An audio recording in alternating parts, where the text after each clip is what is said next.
Last 2 races, and Dick Trickle with his best Bristol start since 1990. The third row, Mark Martin, the 93 winner of this event, and Ken Schrader, who's finished in the top 15 in the last 6 Winston Cup races. Row number 4, Sterling Marlin, 9 top 10s in 25 Bristol events, and David Green, who won a Busch race here in 94.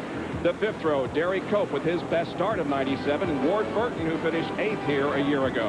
The 6th row, Wally Dallenbach in his 8th Bristol start, and Ted Musgrave, who finished 3rd at Michigan last Sunday. And the 7th row, Jeff Burton, 9th here 2 years ago, and Ricky Craven, who missed the spring race due to injury suffered at Texas. And in the 8th row, we find Jeff Bodine and Rusty Wallace. Rusty won his first ever NASCAR Winston Cup race here at Bristol. And we're getting ready to go. As we look at the rest of the field, they're tightening up, getting ready for the green flag. You can see the champion, Terry Labonte, starting back there in row 10. A lot of good cars scattered all throughout the field. Less than a lap to go before we get the green flag here at Bristol.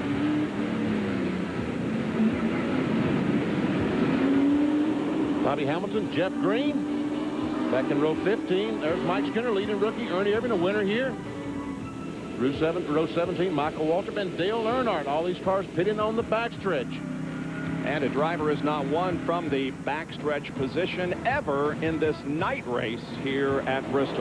There you see the drivers who have taken the provisionals. We have 3 drivers who failed to miss the field, to make the field, I should say, here tonight. The green flag comes out, and we're racing at Bristol, and the Goodies heading counter 500. Kenny Wallace got himself a good jump.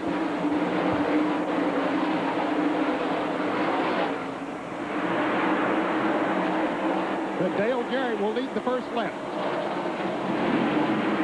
Well, there's the 5 points that he needs in his championship battle. Now he begins to draw away from the field as Jeff Gordon is second. The battle for third between Dick Trickle and the pole sitter.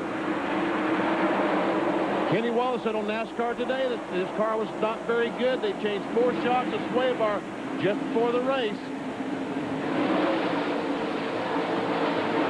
And he had to be a little bit tentative there at the beginning, Benny, to wonder how the car was going to feel when he went into the corner.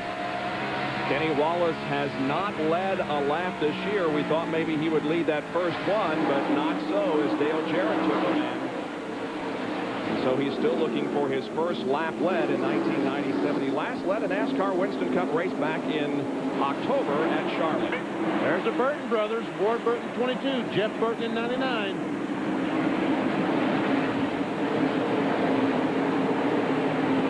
Oh, 99, a little bit loose as he comes off that second corner. David Green right behind Jeff Burton, and then comes Ted Musgrave. 78 car, we understand, is smoking a bit out there. Yes, and he's going to the pits. That is black flag, as a matter of fact. That's Gary Bradbury in the 28 car, who's headed for the backstretch pit. Had a great qualifying run. He was the only driver in second round qualifying to make it into the field. Everybody else stood, and he beat everybody that stood and started 26 here tonight.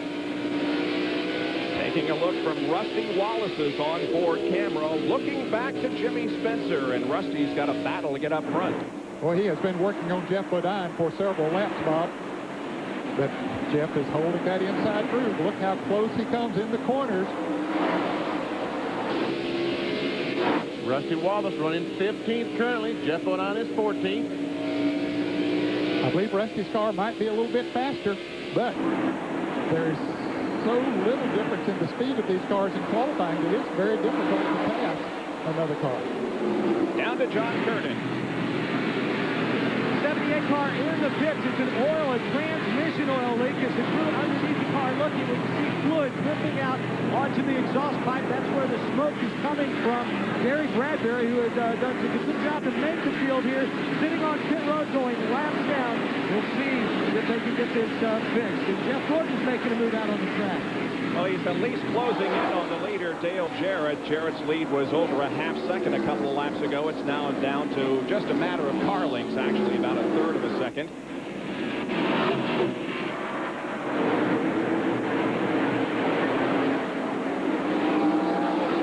And these 2 cars got pretty good distance on the third place car, Dick Trickle, the Heilig Myers car. And right in the middle of the corner, Jeff Burton just closes in on Dale Jarrett.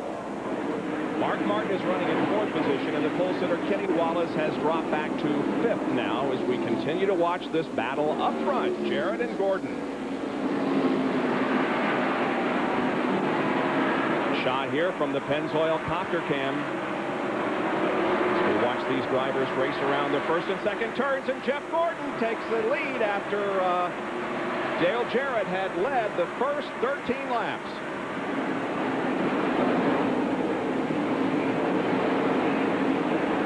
Dale Jarrett goes down the corner right there. We see his car goes up the hill. That's not pretty well. They went up the hill, and Jeff Gordon jumped at the chance to take the lead. One of the crew members said that Jarrett's car, one of the problems they were having with it in practice was that it was a little bit tight in the center of the corner. Just couldn't get it to turn, and that's sort of an indication of what you were seeing. And we have a crash here on the main straightaway. Several cars involved in it. Slow it down. And the caution is out for the first time here at Bristol after 16 laps. Looks like the 95 car, Ed Barrier, is the only car that's going to get lapped in the situation. Now his car is moving again, and I don't see any damage. There's certainly no damage to the right side. I don't think there's any damage to the left side. There was a lot of smoke, but I don't think a great deal of damage to any car as a result of that little spin off of corner number 4 here on the main straightaway. Ed had himself a good qualifying run, too. He qualified in 21st position here. Take a look at it again, see if we can determine what happened. Starts back in the middle of 3 and 4, and Barrier just stands on the gas. The car goes around, keeps the car going in circles, and doesn't hit anything. But boy, the smoke that we see come up, all the other cars, the visibility was obscured, and Michael Walter made about a half a spin. He gets his car righted, and not a lot of damage. And from the Mike Skinner onboard camera, we take a look at it.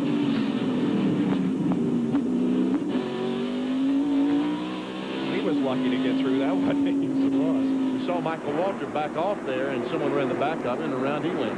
So caution out here at Bristol the first time tonight. Mike Skinner's got some damage there on the right front of his car and also on the right side. And he and Johnny Benson come into the backstretch pits. John Kernan. Mike Skinner pulls into his pit. You can see the damage on the right side of the car, the contact out there on the racetrack. They'll have to pull that away. They've had a problem struggling with the handling on this car all weekend long. This is the same car that Dale Earnhardt won the second Brickyard 400 with. You can see the crewman going to work pulling that right front fender, and a lot of cars on the back pits. Chad Little is on here. Johnny Benson is on here. Also Michael Waltrip, Blake Speed, Brett Bodine. And here comes the pace car. And then, and Skinner almost runs into his crewman, and he's going to not beat the pace car out. He'll lose a lap. The stop sign is out.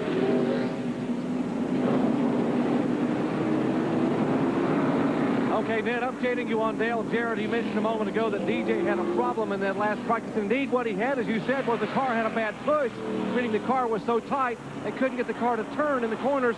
They made an adjustment in the car just before the race, Todd Parrott was telling me. And a moment ago, as they were watching the car go up the racetrack, they were possibly thinking, well, maybe the car's got a bad push. But just as Gordon went by, DJ came on the radio and said, loose, loose, loose, indicating the car was very loose getting in the corner. He was having to drive it up the racetrack to chase the back end, and that's why Gordon got by. And Jeff continues to lead here with Jarrett in second position. 19 laps completed. Caution still out here at Bristol Motor Speedway. We'll be back with more of our live coverage in just a moment.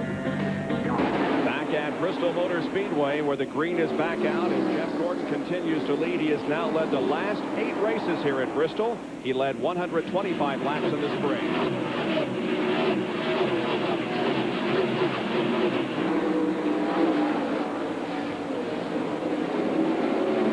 Yesterday in 2 practice sessions, Bob, Jeff Gordon was the fastest and had a great qualifying run. Hey, passing going on here at 7th place.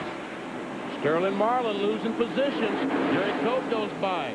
Kenny Schrader goes by. There goes Wally Dallenbach by. Here comes Jeff Burton trying to close that spot. He will. Ward Burton will try to do it. Once you get hung out there on the outside, it's just a matter of hoping somebody will let you in, isn't it? And Rusty Wallace trying to dive on the inside of Ward Burton. The Ward positioned himself to try to get on the inside of Sterling Marlin, but he couldn't do it. As you can see, Lance Hooper, the car number 1, has just been lapped. He spun just after the green flag came out, but it did not cause a caution. Here it is. There we see him go in the corner, up the hill, and around he goes. I don't know if he made any contact with the wall or not. He did. He just barely brushed it. Looks like he might have just barely brushed it, Benny, but I don't believe he did any Now damage. look what he does. Look at this. Perfect. No caution. The car well off the racetrack. He kept going, but is down a lap now. In fact, he's down 2 laps as Jeff Gordon continues to lead. And Rusty Wallace continuing to move toward the front. Jimmy Spencer also to the inside of Ward Burton. Yeah, Jimmy's coming right about everywhere the rest is going. Jimmy is following him right through. And David Green trying to get through also in the Caterpillar car. And Sterling Marlin, was high on the racetrack. Saw the distance that Rusty Wallace was able to make up. Jimmy Spencer won the Ocean Series Grand National Division race last night here at Bristol Motor Speedway. Right now he's in 12th position.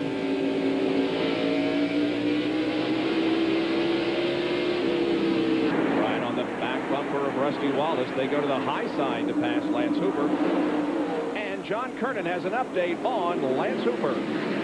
Well, Bob, as you can see, he just barely brushed the wall up in turns 1 and 2. The spotter says there's just a little damage on the right rear of the car. Other than that, it's okay. But Lance has radioed in and told the crew that the car is very loose coming out of the turns. Let's go to the front stretch pits. Dr. Jerry Punch. While John Sterling Marlin has the opposite problem. He just radioed Robert Larkins that he's getting passed by more and more cars, and he has developed a severe push. The car really ran right there in the middle of turns 1 and 2. The car very high on the racetrack. He cannot get the car to turn, and it's costing him a lot of position. He's back to 11th position and now make that 12th as Jimmy Spencer makes the move around to the inside.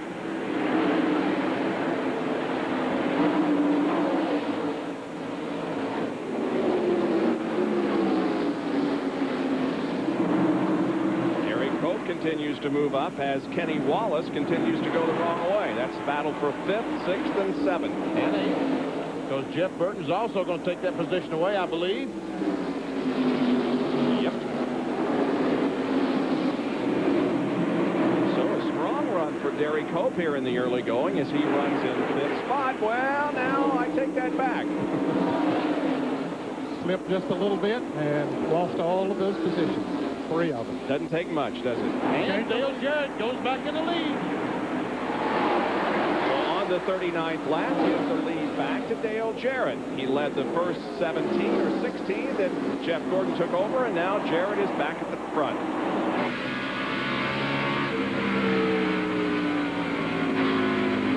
Looking back from Hut Strickland's Circuit City car to the leaders.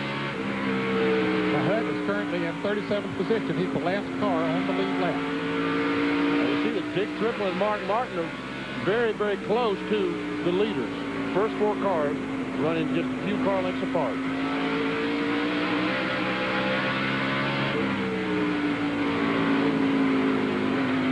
And here they come quickly.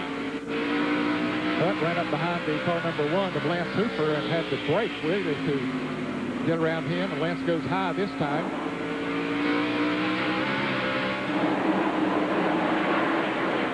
Green, Dallenbach, Musgrave, and Jeff Bodine running very closely out there on the racetrack. 13th on back. Wow. Look at that. Wally Dallenbach's the one hung out to dry right now. He's definitely odd man out. But Jeff Bodine gets a little bit loose coming off the corner. Had to back off the accelerator, which allowed Dallenbach to squirt out in front of him. Wally drops back to 15th.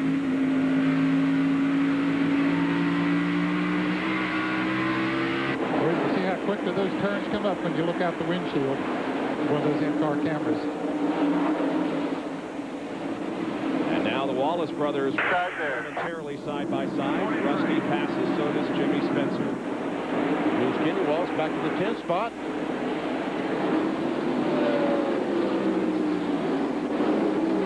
Rusty started in 16th position, and we're 43 laps into this race, and he is up into the top 10 tonight. Here's Bill Weber. And Rusty's pretty happy with that car as he moves toward the front of the field. A little tight in the middle of the turn. A little concerned about that, but the car coming to Rusty.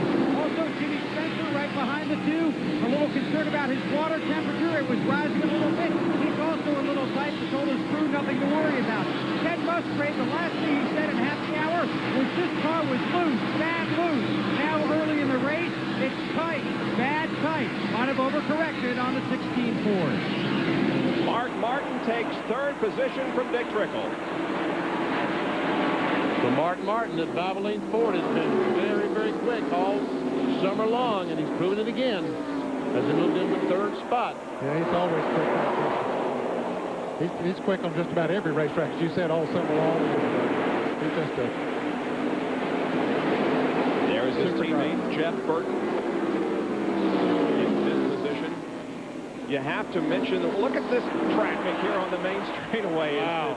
As Jarrett and Gordon both trying to get around Rick Mast.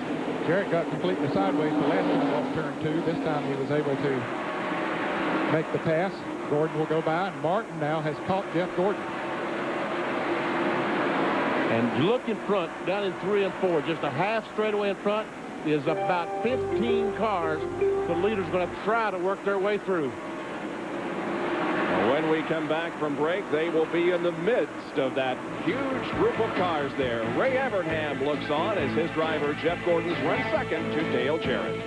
Back in a moment. So where the positions are changing with almost every lap, Jeff Gordon is back out in front. Jeff Burton just took second place away from Dale Jarrett, with Mark Martin running in fourth position. Now, one of the reasons why we had so many positions change is because we had another spin down here on the main straightaway, but everybody got out pretty cleanly. Here it is. Ernie Irvin, the 28 car, goes on the inside of the 42 of Nemechek, and Ernie does a 360 or 720, and look at all the cars going inside, outside. Here comes the leader. Jarrett slows because of the caution flag. Hey, no caution flag. Jeff Gordon goes by, and Jeff Burton goes by his teammate Mark Martin to take over third, which is now in second spot. And from the Pennzoil copter cam, we take a look at it once again. Nemechek had some damage to his car. I don't think that Dallenbach made contact with Ernie, and you can see everybody else got out unscathed. And Jeff Burton trying to go for the lead. Oh, he's not only trying, he did it. Well, Jeff Gordon had to back off just a little bit. He ran up on Ernie Irvin coming off turn 2, and Burton had a run, took advantage of it. So he becomes our third different leader so far in this race. 62 laps complete. Uh-oh. Contact. Ernie keeps it. Stays up there. Wow. I'm sure Gordon wanted to do that. He followed him for about 10 laps and couldn't get by. He was trying to pass him very cleanly, but Jeff Burton bumped him just a little bit, but still is behind him. So Ernie trying desperately to stay on the lead lap. He's in 33rd position right now. Burton trying to get him loose, and when he gets to the inside, if he ever does, be able to get past him. He may have it this time.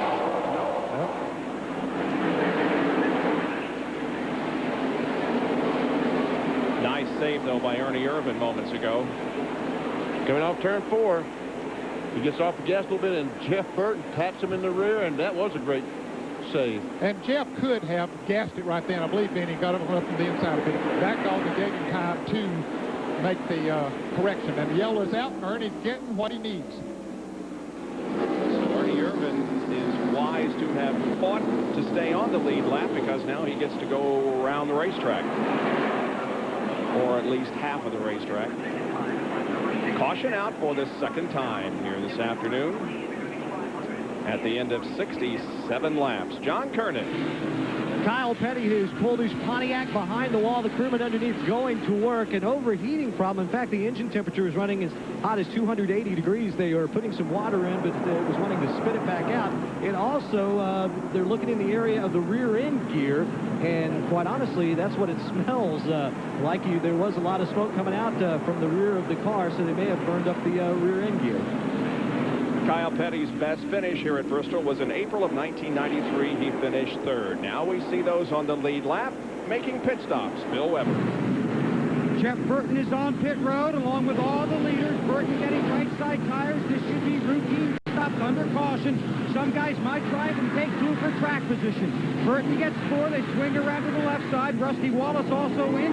He's getting left side tires now. Right's already on. Buell going in. Gordon is also on pit road. Jerry Punch. 4 tires. Jeff Gordon, right side, left side tires. Gordon got to slide stuff up with the car loose. Dale Jarrett made a track bar adjustment, and he and the 99 and Gordon rammed their way back to turn 1. Let's go to John Kernan. Dale Earnhardt is in. A little damage on the left front fender. Now the crew swings around to the left side of the car. The jack goes up. We expect him to take the rubber out of the left rear. Now the one nut's being tightened. Dale Earnhardt is down and away. And Darrell Waltrip coming out and several others on the backstretch pit while Johnny Vincent completes his work back there. And Jimmy Spencer was the one that really benefited from all this now. Yeah, I think he must have just taken on 2 tires, Bob, because he came out first on this round of pit stops. There you see Earnhardt and Hamilton catching up to the field. Watch this when the cars come out of the field. Dale Jarrett is moving.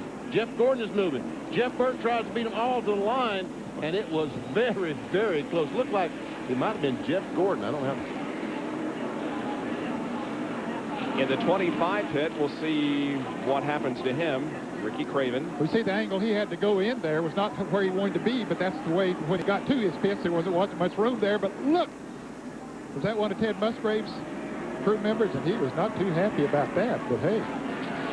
That's racing on the short track. Tempers flare not only on the racetrack, but also in the pit area. Ricky Craven comes in for another stop as we are under caution here at Bristol. 70 laps into the Goody's Headache Powder 500. So he is at the back of the pack.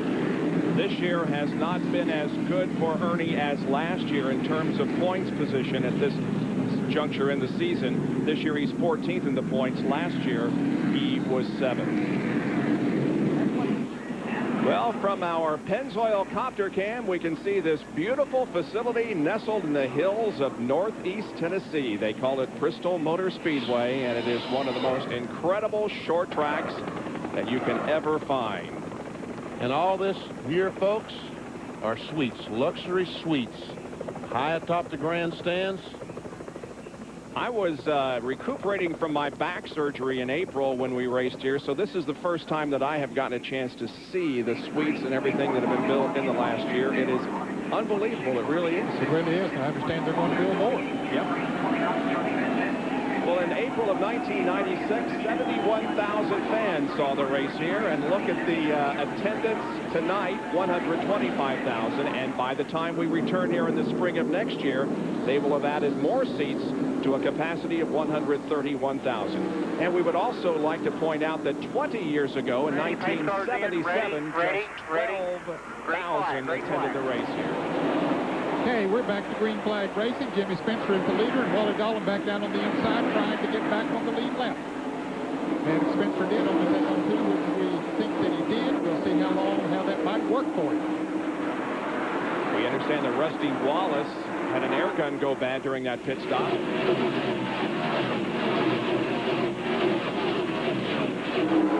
back in 12th position for the restart. All these cars have made pit stops. The crew's been able to make adjustments on the cars. Boy, Wally is working hard to try to get back on the lead lap.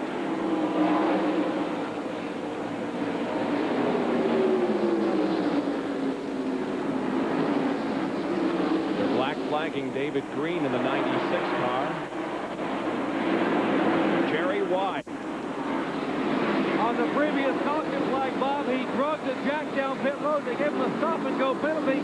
He came in. They wanted him to go to the back of the longest line. He did not. On the restart, so they're going to black flag him and bring him down pit road again. And he's gone a lap down as a result of that. That's too bad. And Wally Gollum does get back in the lead lap, and Jimmy Spencer is going to lose the lead to Jeff Gordon. Whoa! Jeff Gordon and Spencer side by side and give the lead back to Jeff Gordon. The 31 car of Mike Skinner is a lap down. Spencer is second after taking 2 tires on that most recent round of pit stops. Now he's probably wishing he had 4. He would have taken 4. Oh, contact. Dale Jarrett and Jimmy Spencer get together a little bit. Spencer maintains his second spot, however. Hut Strickland is a lap down. We ride along with him. He's in 35th spot. But he's right behind the leader. And there's a crash on the back stretch. It looks like Joe Nemechek. And the caution flag waves. And here comes Skinner trying to get a lap back. And he and Dallenbach both will get back on the lead lap. Hut Strickland's trying, but he's not going to be able to make it. We understand that there may have been contact with the 21 car. Sent Joe spinning down the backstretch. This is the 3rd caution of the evening. Oh, it's pretty serious damage to the rear of the Bell South car. That's too bad.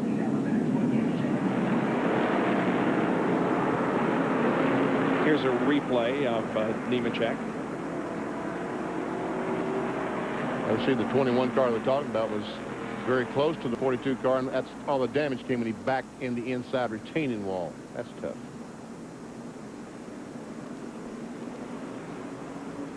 And the crew goes to work on it. On the backstretch there is Michael Waltrip also coming in the backstretch pit.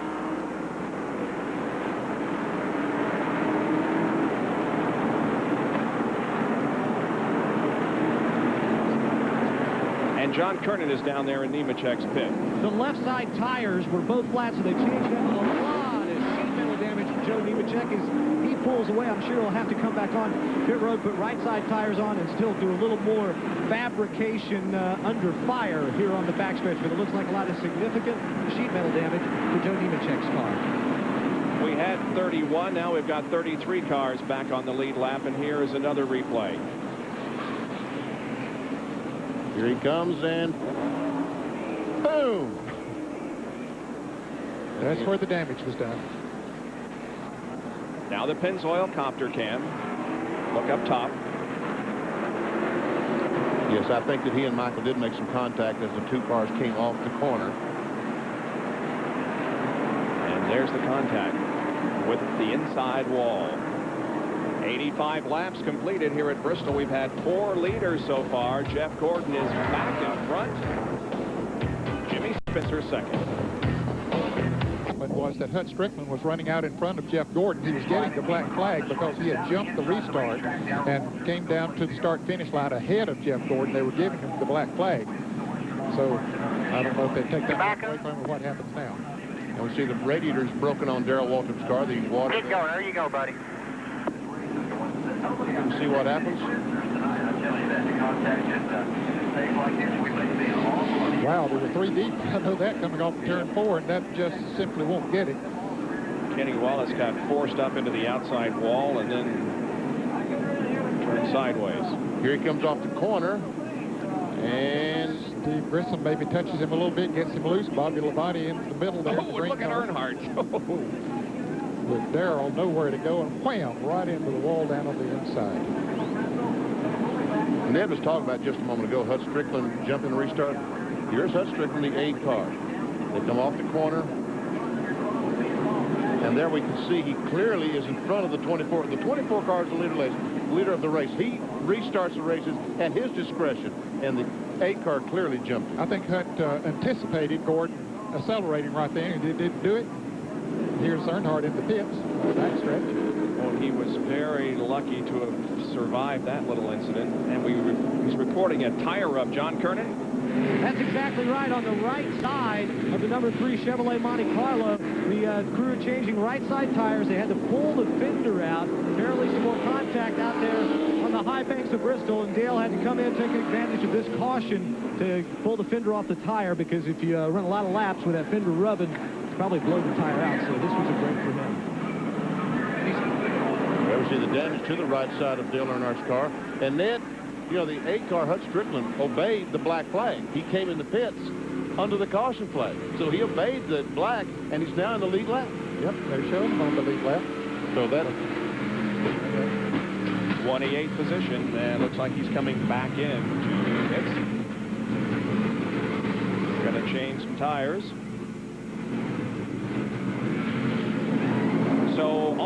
almost 100 laps completed here. We're getting close to it. 93 completed here at Bristol Motor Speedway. It's Jeff Gordon leading. We'll be right back. And here's what happened as there was contact between Steve Grissom and Kenny Wallace. Kenny goes up the track and runs out of racetrack. Dale Earnhardt just escapes. He collects, however, Darrell Waltrip, who makes hard contact with the inside wall.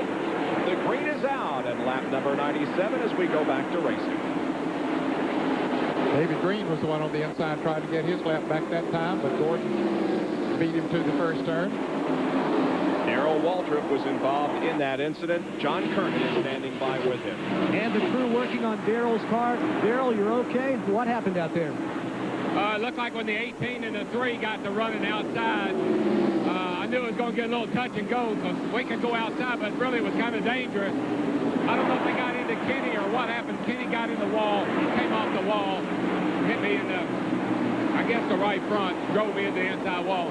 I'm all right, but the Parts America Chevrolet's in bad shape. Yeah, they're going to need a lot of laps back here to fix it so Darrell can get back out. Let's go to Dr. Jerry Punch. Well, pole sitter Kenny Wallace sitting in the car. Kenny, you took a little bit of a tap back there coming off turn 4. Jerry, I can hardly hear you. What happened? Steve Grissom might just run all over me. You know, it's a shame. I mean, it's the same old deal. He just runs along there. I was on the bottom of the racetrack. I don't know how he could have got any lower, got underneath me, but come off before and just got run into, put in the wall. All right, the good news for Kenny Wallace, they're going to try to get the square D forward back out. It is mostly cosmetic as the oil cooler and water gauges and everything are intact. We're watching Rusty Wallace move up into 9th position once again. By the way, they dedicated the grandstand to Darrell Waltrip this weekend, a 38,000-seat grandstand. Darrell Waltrip is at the moment behind the wall. He's only had one DNF this year and is currently 15th in points. There is Rusty Wallace and Jeff Bodine in the battle for the 8th spot. And Rusty goes into 8th. Michael Waltrip just pulled the signal in the pits on the backstretch. Here's Terry Labonte trying to pass Jeff Bodine too, and here comes Dick Trickle. He makes the pass. So move Trickle back up into the top 10 now as Bodine falls to 11th.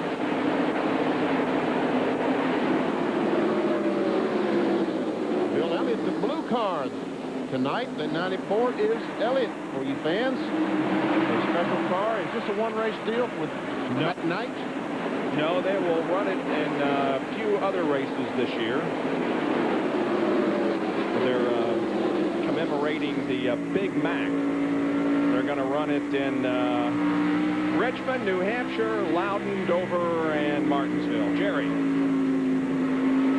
Exactly, Bob. The first as we get a car spinning on the backstretch.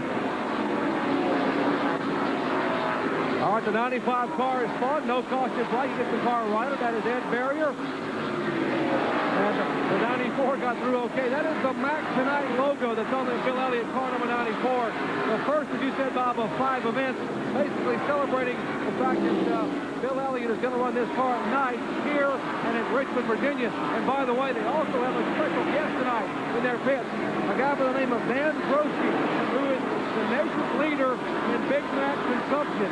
He has eaten 1 Big Mac a day for the past 17 consecutive years. They estimate he's eaten 15,000 Big Macs. Benny, wow. How do you think you compare to that? Oh, man, I'm just a lightweight compared to that. We see Jeff Burton has moved into where? That 3rd spot? Yep, past Jimmy Spencer last time around. Gets on the move again. Jeff Burton, remember, before that caution was very, very fast. In fact, he was, before the caution when they made their pit stops, he was leading the race. Lap traffic has got him a couple of seconds behind the leaders right now.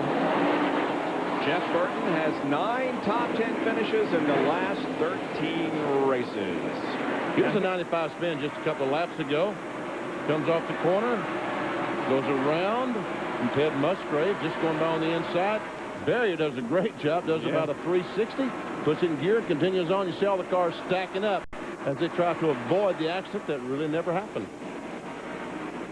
There is Jeff Gordon, the leader of the race. He's coming up on the 29 car of Jeff Green. Green is running in 31st position. Still on the lead lap. Here's a Napa Field summary. Watch for your favorite riders parentheses indicate starting position. They were 3 abreast there for a moment, and it looks like a Wally Dallenbach's got a problem. Sure does. Seems very, very slow on the top of the racetrack. He will try to get down.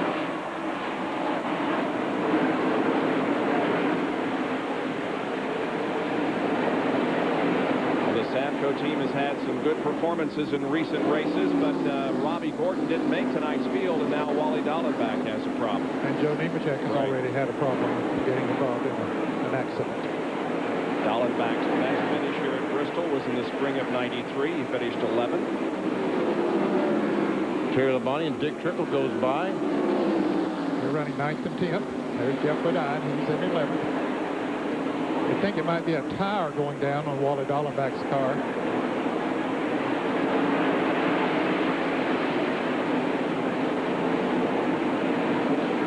So he continues to lose positions. Let's take a look at, there was some contact there with Hud Strickland, huh? And look at this. Hud Strickland is 45 degrees right in front of the leaders. There's Jeff Gordon right behind him. That's why we saw that 3 abreast there for a moment. Yep.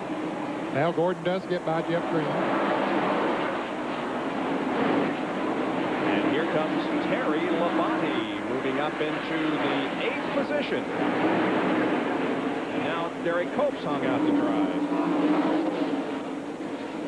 And Trickle goes by Cope.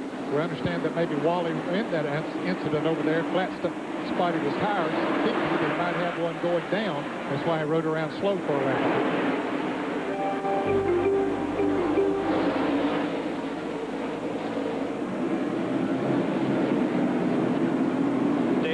Didn't do it a bad job. He's back in 24th, but the car seems to be working well for him. He started back in 34th position, so he has gained 10 spots here in the first 119 laps. Just got another one there from Bobby Hamilton. It's strange, too, because on this restart, it looked like that Earnhardt had trouble. He was really struggling the first few laps. I guess when the tires, he changed tires, and I guess with the low air pressure, the car is just not very good. When the air pressure started rising, then Earnhardt started going to the front. There you get an idea of how much of an interval there is between Dale Earnhardt and Jeff Gordon, the leader.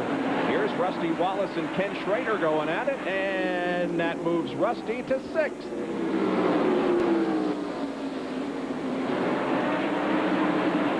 And so the 6-time winner here at Bristol, Rusty Wallace, continues to pick him off.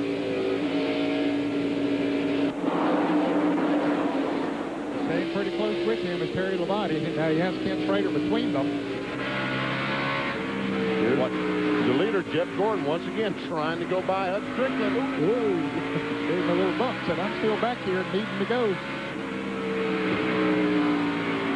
And you got to be pretty darn accurate because you don't want to give them much of a bump or you're going to damage your own car, but you got to give them enough of a bump to let them know they're there. The tie car right in front of Hud Strickland, the winner of the Ricky Rudd 400. Not been a good weekend for Ricky Rudd. He started back in 39th position, taking a provisional to get in. He's running currently in 28th spot and just about to go a lap down. Hud Strickland still trying to stay on that lead lap.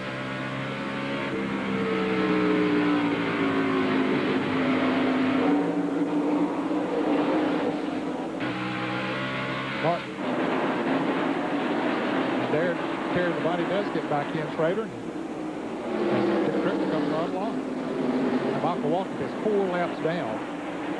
Benny mentioned a moment ago that he's gone into pits on the access. His car is very fast right now. John Kernan has more from the backstretch pit. Michael Waltrip had to pit twice over the last few laps, 2 separate times for flat tires. And that was under the green. That's why he's lost laps.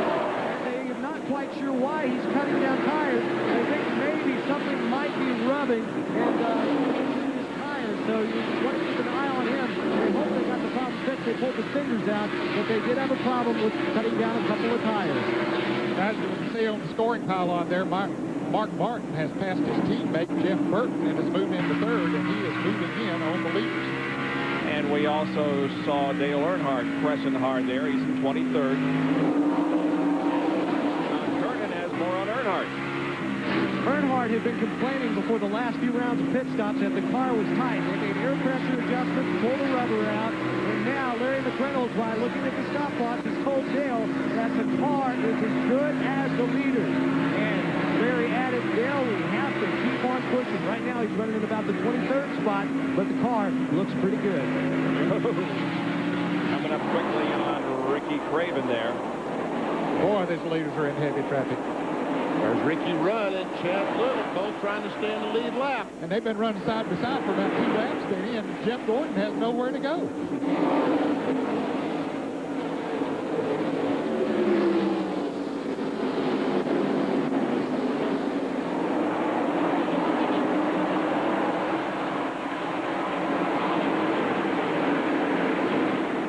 Ricky Rudd goes up the hill, lets the leaders go by.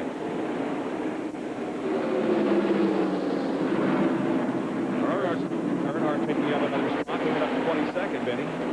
Goes by the Ricky Craven Budweiser car on the outside. And Derek Cope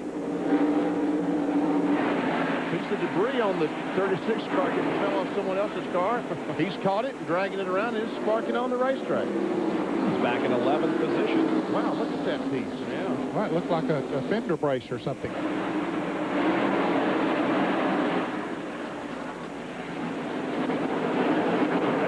Close to someone that could cut a tire, but it'd be a shame for him to get black flag because of somebody else's problem. Yes. Oh, and Earnhardt almost crashes down in 1-2, but he saves it. Went way up the hill, but did save it, and he didn't lose a position. Yeah, here comes Craven now.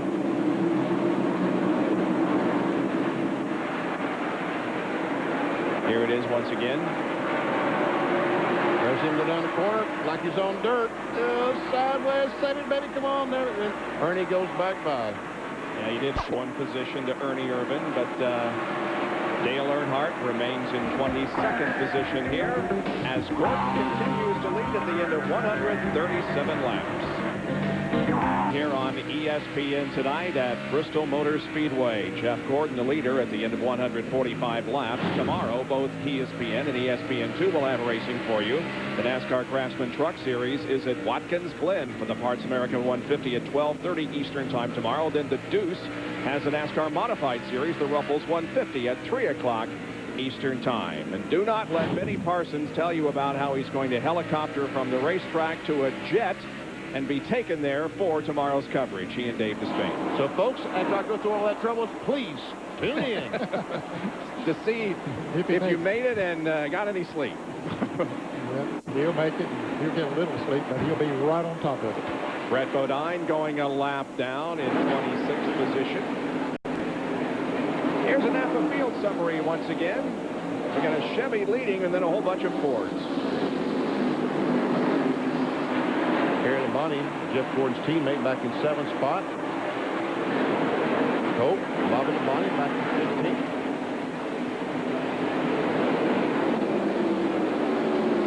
John Andretti in 20th spot.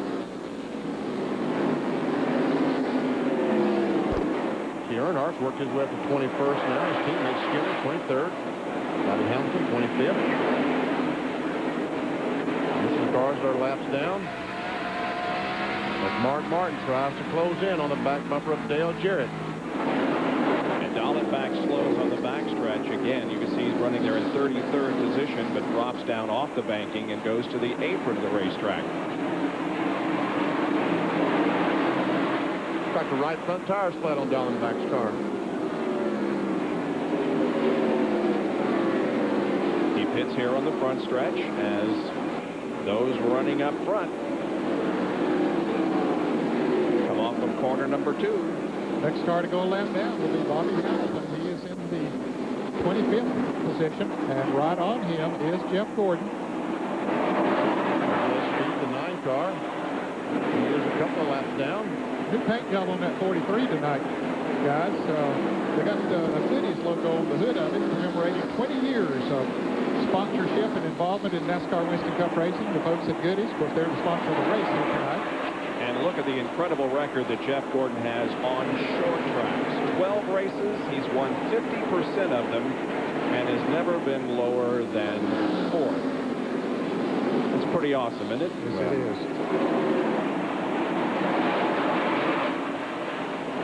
Remember, Mike Skinner got his lap back a few laps ago, and now is close to being lapped again. And there's Ernie Irvin, not far from being lapped too. There's one car between he and the leader. And he was almost a lap down at one time, but managed to stay in the lead lap. Steve Grissom going by Derek Cope, taking a spot away. Puts Grissom in the 11th spot. He's still dragging that thing, whatever it is. Must have worn it out because it isn't sparking as much as it did. That cement will get sort of hard on it. He's grind that metal right off. Look there, some more. Derek Cope's best finish here at Bristol was 10th. This race in 95.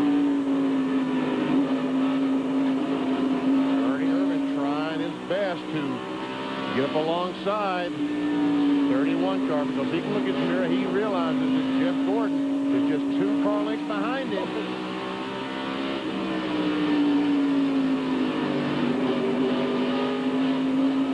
Skinner can't hardly go in place. Oh, Skinner gets sideways and he's saving. Yeah, he does.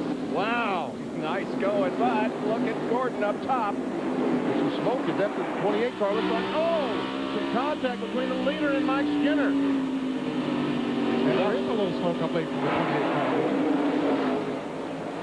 Skinner goes a lap down to Jeff Gordon. Here's Dale Jarrett on the inside and see some smoke from out there. It looks like a tailpipe on the 28 car.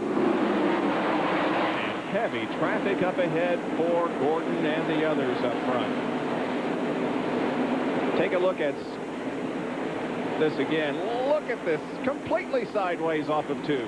Man, oh man, great job by Skinner saving that ride.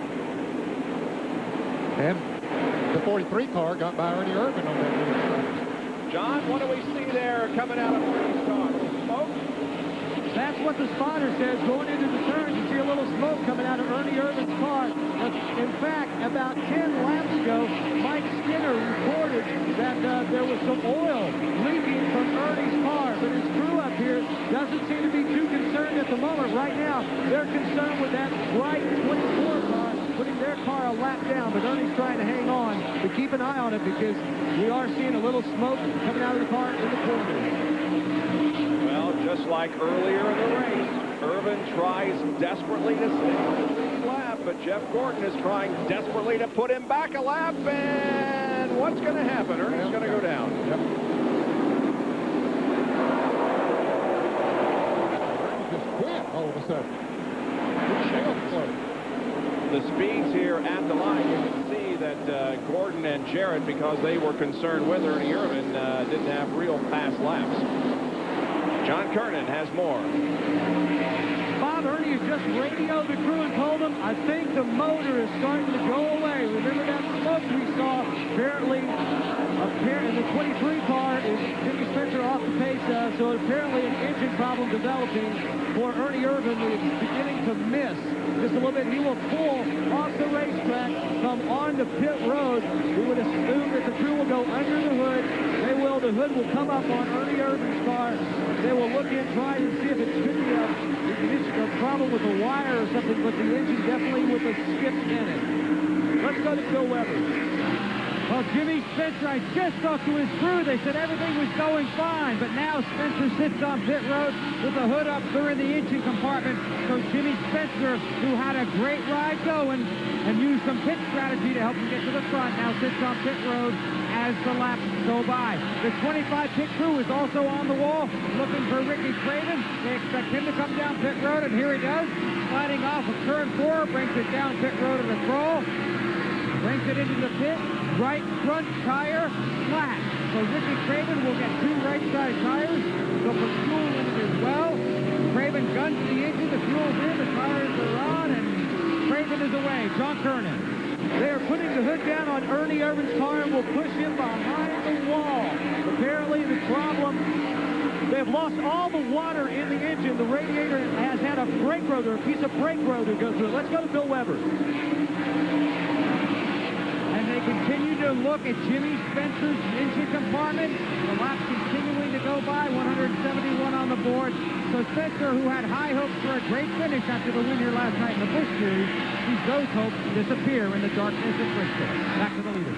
Jimmy Spencer led 11 laps of this race, one of 4 leaders. And by the way, Ernie Irvan, who's behind the wall, won his first NASCAR Winston Cup race here in August of '90 and won his first pole here in April of 1990. The leader at the moment is Jeff Gordon with Dale Jarrett second, Mark Martin third, then Jeff Burton and Rusty Wallace. We'll be right back. Won the spring race back in 1988 here at Bristol.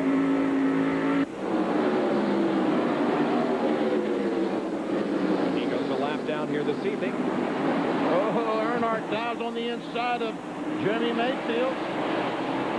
Takes over a spot from Mayfield, puts him back to 16th.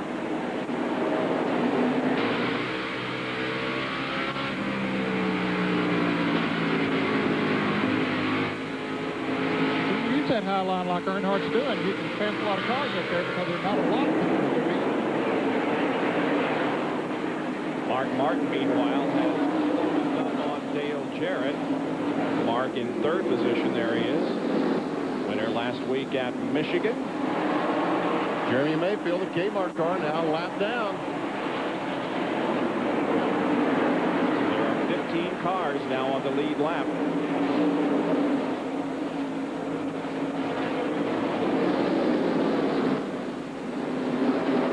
First 3, 24, 88, 6. Jeff Gordon, Dale Jarrett, Mark Martin.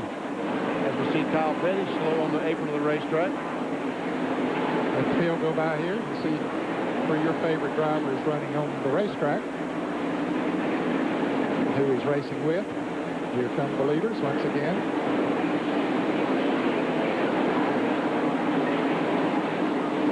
Gordon was clear of traffic that time, had a good speed as it came to the line. Steve Grissom also had a good speed there too, and Dick Trickle, and look at Bobby Labonte, he was over 111. But there again, it depends on how you were in traffic. It has a great deal to do with the lap that you might have turned. There comes Steve Grissom, that white car right behind Rusty Wallace, and he goes by. Rusty Wallace appears to be off the pace, or he is slow. I believe the chaps has gone away on his car, Benny. He was charging towards the front for a while, but now that the tires are getting old, I don't believe that his Miller Ford's handling quite as good as he was. Bill Weber? Right on it, Ned. His car is entirely too tight. I asked Robin Pemberton, and he didn't have to be able to hear him down here. Of course, you can't hear him anyway. But he just said that Rusty is too tight. He's going to try and hang on. They're looking at the end of their fuel window here in a little while, too, so they're going to try and hang on to then. And Rusty's literally hanging on. And by the way, update on Jimmy Spencer, it was an ignition wire that fell off. They reconnected it and putting the hood pins back in, and Spencer will return to the race, but he will contest for the win. And now a battle for 2nd position as Mark Martin and Dale Jarrett are nose to tail. These cars have been out. And Mark takes 2nd. Mark Martin moving to 2nd spot. These cars have been out there a little over 125 laps now, so we'll see how far these cars can run on fuel and tires.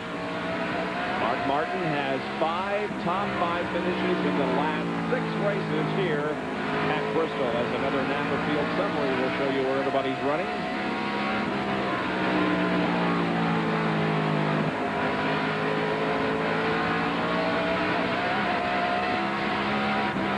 Jeff Burton got caught up in that heavy traffic that we saw the leaders go through, and he didn't get through it quite as good as the others, so as a result, the leaders have driven away from him. Sorry, Bob. Jeff Gordon, folks, trying to get by Earnhardt, put him a lap down. Thought he was going to get it done, but didn't. Earnhardt, again, using that high line, but it's working for him. It is. He has good momentum coming off the turn.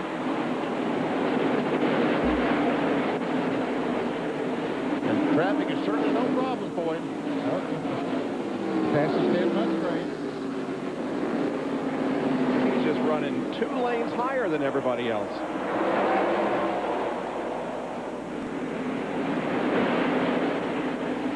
Watch this. Jimmy Spencer's car goes back on the racetrack. We're almost to the 200 lap mark. Spencer is 31 laps down.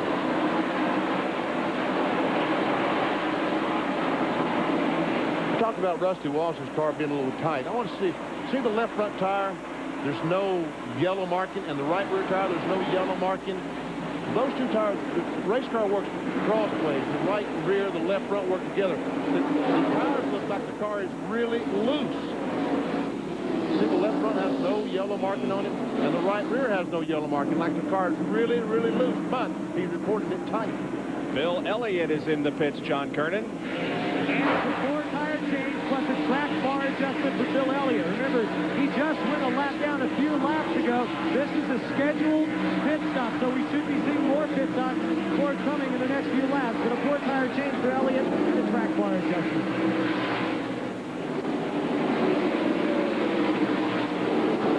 So Bill Elliott rolls back onto the racetrack. Staying on the apron until the car gains some speed, then pulling up onto concrete. I tell you what, those new tires will help, because the 29 car, Jeff Green, just passed Jeff Gordon, the leader, and just passed Dale Earnhardt with those fresh tires.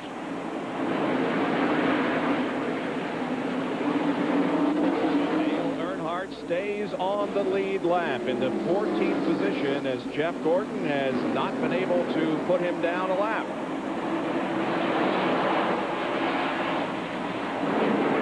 That 29 car of Jeff Green did just come out of the pits not too long ago. He was 4 laps down. He's just 3 now, and he's passed Jeff Gordon.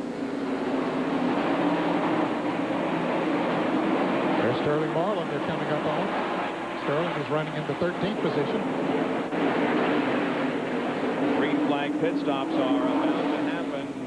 Bill Elliott has made one, and everybody else will need one before long. So we'll take a break and be back for those at Bristol. The second corner, Jeff Gordon goes up the hill. Mark Martin just turned on him, accelerated by. And we have several cars that have made pit stops. Here's Jeremy Mayfield in for a stop. Got him a chassis adjustment, changing 4 tires. See, he's been in a little bit of a skirmish there with somebody, as we see a little damage there on the door of that Kmart machine. His service is finished, and he stays under the speed limit on pit road. Well, we'll see if Mark Martin can put Dale Earnhardt a lap down. Jeff Gordon had considerable difficulty. And there's 2 cars right in front of them. The 7th car, Jeff Bodine's in the pit. Bill Weber. This is your 4th place car. Green flag stop, 215 laps in the books. Right side tires. Now we'll come around to the left side. Try and fill it with as much fuel as possible. Extra man across the wall to clean the windshield. Fuel is in, waiting on the plug nut. Now, big rack, big rack.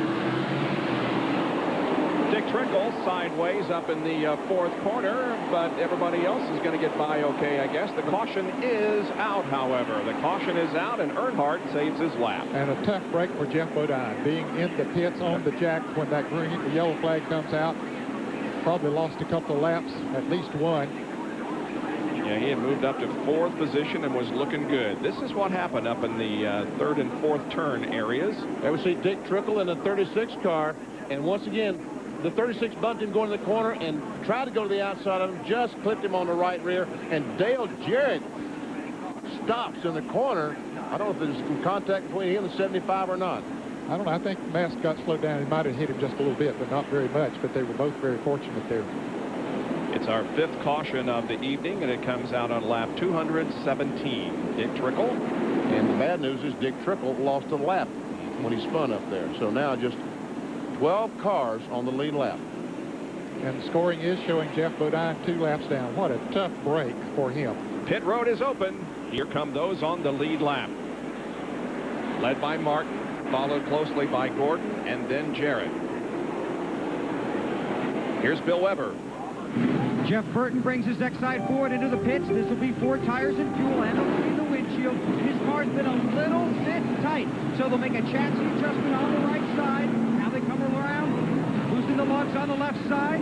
Now down pit road to Jerry Punch. Here Gordon was complaining of a push, middle of the turn, and loose coming off. He is out and away, and Gordon is out, Dale Jarrett is out. His car was very, very loose. loose and getting looser. DJ was coming in the next lap as we go into the back pits and John Kernan. Steve Grissom running fifth at the time as Jeff Gordon, Dale Jarrett, and Martin make their way back down the back straightaway. It'll be a 4-tire change for Grissom. The car is running really well. No chassis adjustments, but he's going to lose spots on the racetrack just by virtue of pitting here on the backstretch.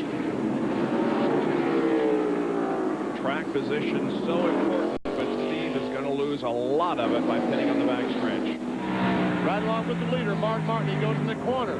And there was two Trickle right in front of him. He nails the gas. And man, am I glad I got by that. Now from the copter cam, the Pennzoil copter cam.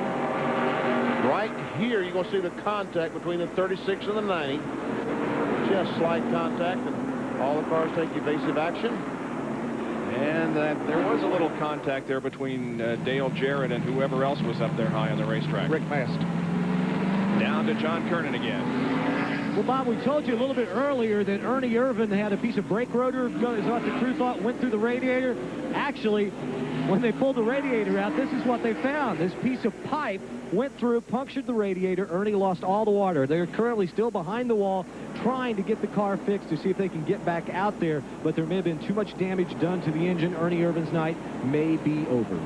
That is a header pipe coming off the head down to the exhaust pipe, tailpipe. There's the overhead view of Bristol Motor Speedway, courtesy of the Pennzoil copter cam. Under caution with 220 of the 500 laps completed. Back in just a moment. Caution came out on lap 216, Ned. Dick Trickle gets tapped from the rear right there and around. No, right there is when he gets tapped the second time, and around he goes right in front of the leaders. And the caution comes out. Trickle does not get hit again, but he does go a lap down. And we are about to go green again. Jeff Gordon won the race out of the pits and is at the front of the field once again with Jarrett second, then Martin. Ready. Go, go, go, go, go. Jeff Bodine, who was in the pits when this caution came out, is a lap down. Well, I think that he'll be 2 laps down when we come back across the start-finish line. We're going to try to get one of those back here right now.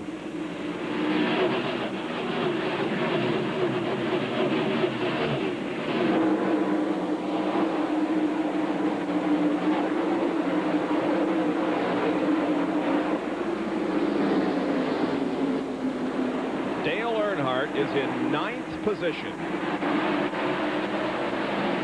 And again, he fought so hard to stay on the lead lap, and it has paid off.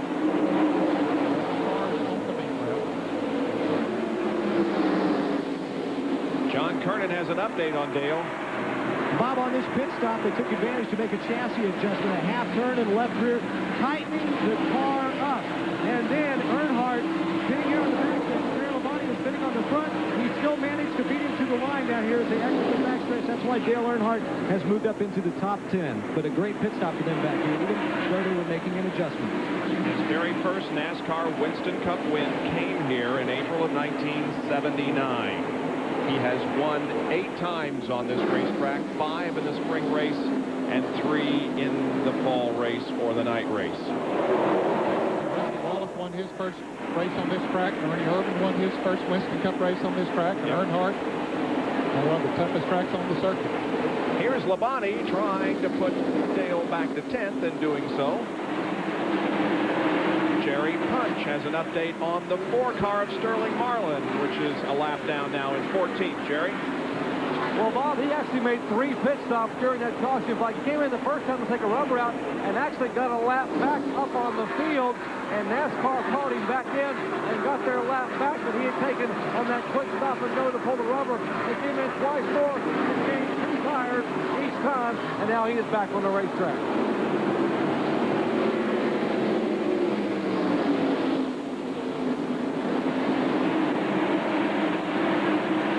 Sterling Marlin as he goes by Johnny Benson.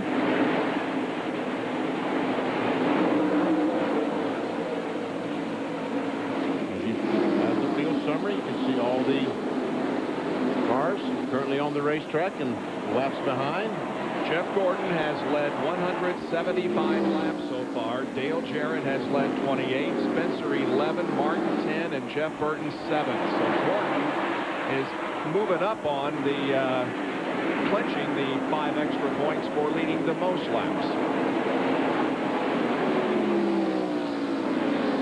And I guess you have to learn how to race here, don't you? In the first 4 Bristol races, Jeff Gordon's average finish was 23rd. In the last 5 Bristol races, his average finish, 2nd. Well, he learned quick, didn't he? We're going to show you speed to line this time by, and we'll see that Jeff Gordon with fresh tires and clean racetrack in front of him, almost 116 miles per hour. What was that, 5 mile per hour gain, Ned? Yeah, what he was running there earlier, 110, 11 before.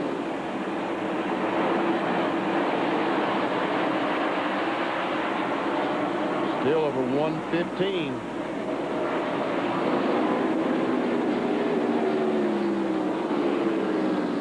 Jarrett trying the outside now on Jeff Bodine. And look, Rusty Wallace has caught Mark Martin. Debris on the track. Caution comes out for the 6th time. Gordon did take the caution as he came by that time, so he slows down the backstretch, and Jeff Bodine will not get one of his 2 laps back. It's the 6th caution of the evening. It comes out on lap number 238. We'll take a break. We'll be back in just a moment. The longest lasting trucks on the road. By Haviland Formula 3 Motor Oil. Add more life to your car. And by the owners, managers, and crew who proudly call the McDonald's in your neighborhood My McDonald's. We are still under caution here at Bristol Motor Speedway because of debris on the racetrack, and there you get an overhead look once again of this huge facility. 125,000 people now seated, and there we zoom into the suites that have been built down between turns 3 and 4. Just as the caution came out, we were about to mention Rusty Wallace, who had closed up on Mark Martin and in a strong 4th position. In the last 35 short track races, he has 13 wins, has finished either 1st or 2nd in 60% of the events, and his average finish 5th. Bill Weber. And in happy hour here, Rusty was thrilled with his car. We get the 1-to-go signal, but his car got too tight, as you'll recall, before that last pit stop. They made an air pressure adjustment. 1 pound in the right front, 1 pound out of the right rear, 19.2 seconds. Rusty Wallace is flying. Good pit stop for track position to John Kernan. Well, Bill, Dale Earnhardt was running in the 10th position. There were only 11 cars on the lead lap, so he came down pit road, took on 4 tires, took a little pressure out of the left rear tire before he was able to pit. Dale said the car was better, but it was still tight in the center of the turn. Let's go to Dr. Jerry Punch.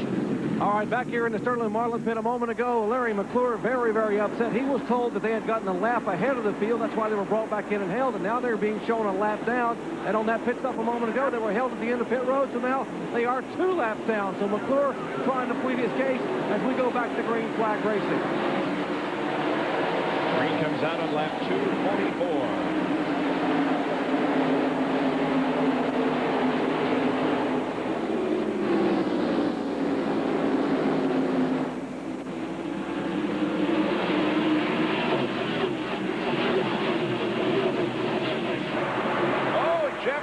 Slides up the hill and loses the lead, and there he spins.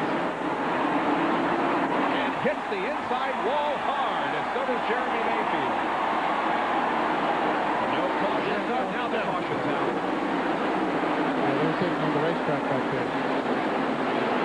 Well, I wonder if something happened to Gordon's car before that spin, because he went up the hill, and I would guess there's some contact between him and Jeff Bodine. I haven't seen it yet or not yet, but we see some damage to the right rear.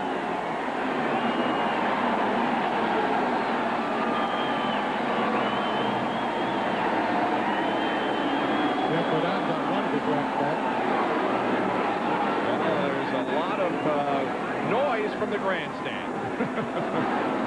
But this is what a short track can do to a points lead, and it looks like that Jeff is going behind the wall to make the repairs.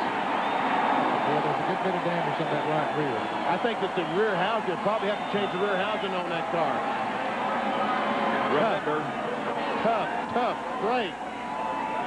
next Sunday, Jeff Gordon goes for $1 million at Darlington. The Winston Million up for grabs. 99 points were all that separated Jeff Gordon and second place Mark Martin coming into this event. Now Jeff is behind the wall and Mark Martin is running in second position. Wow, how quickly things can change.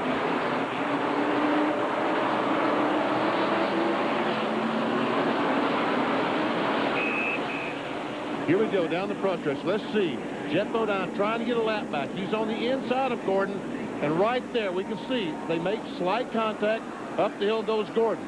Now all these cars go by. We see the 37 car just on the right side of the picture on the front stretch. Oh, there we see. I'm sorry. The cars make contact coming off the second. That was the front stretch, wasn't it? No, that was second Coming corner. off the second corner. Okay, Yep. second corner. And he hits the wall on the inside. From Mark Martin's onboard camera. Well, he didn't stay off the gas long. He sure did. There's the contact that sends Jeff and Jeremy. And watch this. Let's watch it. Oh, heavy contact with that right rear on the 24 car. Right on that right rear to hitting that wall. And another angle from the copter cam. Same result. Jerry's with Jeff. All right, Jeff Gordon has climbed out of the DuPont Chevrolet. And Jeffrey, first of all, what happened out there? Well, you know, it's typical Bristol. It's just the way it goes with lap cars. They're fighting so hard to get back on the lead lap. And, you know, first of 7 tried to knock me out. And then you know, I don't know if I come down on him. He came into me. What happened? I got hit, you know, off of 2. I don't know who it was. But it's pretty bad. So it's unfortunate. You know, you think the best place to be is up front, and it normally is, except on those restarts. Those guys are wild. How bad is the car? I heard a lot of chatter on the radio with Ray Evernham and the guys. How bad is it hurt? Is the rear end housing? It's hurt bad. I mean, it's pretty hard to wreck at this place and not hurt it bad. And, you know, I tried to keep it out of the inside wall. I knew it was going to be pretty tough to do that, but I just got a quick glance, and, you know, right rear's moved over pretty bad in it, so we're probably going to need some trailing arms, and I think I might have got the right front a little bit, too.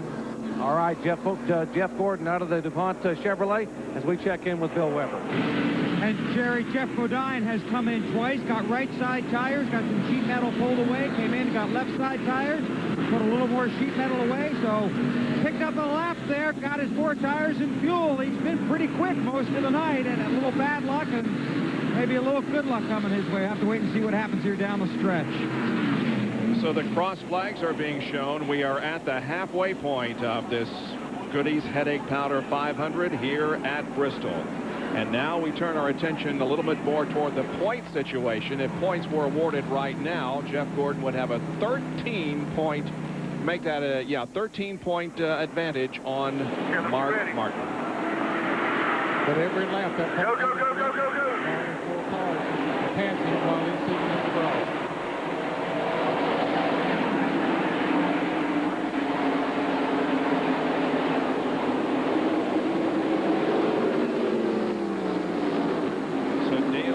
The leader at the halfway point. Boy, look at Rusty Wallace. The leader at halfway has won 6 of the 21 races so far in the 97 NASCAR Winston Cup season. Battle is for second spot.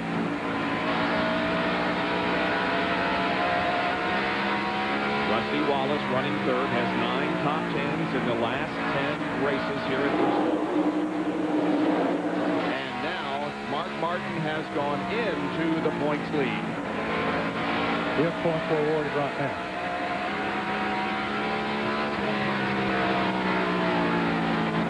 But they aren't, so you never know what might happen to the end of the race. We got almost 250 more laps to decide what happens here tonight.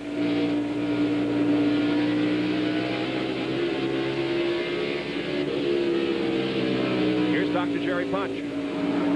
You heard Jeff Gordon tell you about he thinks the trailing arm may have been bent. Well, let me show you. This is the right rear trailing arm that's ordinarily fairly straight. He just came out from under the 24 car, completely bowed. This little bucket here is where the rear spring sits. Obviously, severe damage to the right rear of the car. They're trying to replace the trailing arm, and they are hoping the rear end is going to be okay so they can get Jeff out as quickly as possible. And meanwhile, the laps click off. He might also tell you that the 37 car of Jeremy Mayfield. Oh, my goodness. Big crash. A car upside down here on the main straightaway. Oh, keep going, keep going, I believe. And the track looks to be blocked. Well, there is one lane. The cars are going by there. There's Brett Bodine's involved. Bobby Hamilton, Derek Cope. Hutch Strickland gets going. Bobby Hamilton gets going again. Now there appears to be a fire on the 96 car. It's over by the brake master cylinder on the car. Derek Cope's Skittles car is involved.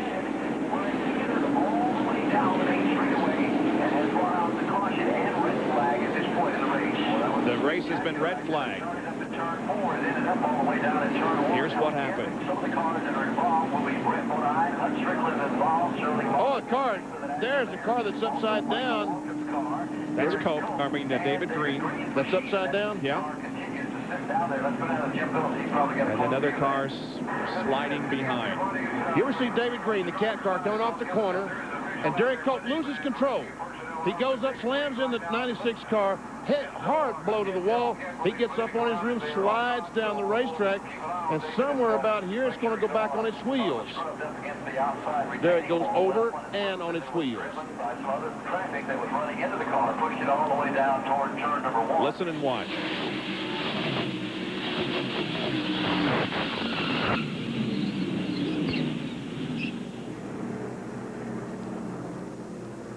So now the rescue crew is there at David Green's car. And taking the windshield out.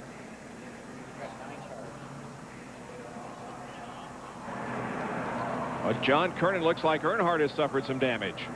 Yeah, Earnhardt obviously ran into the back of someone. The steam has kind of settled down. Apparently all the water has come out of the car, a broken radiator. But of course, with the red flag condition right now, the crew cannot work on the car. So Earnhardt sitting here on the backstretch, was on the lead lap, looked like he was going to pick up another top 10 run. But right now, that might not happen because he's got that broken radiator.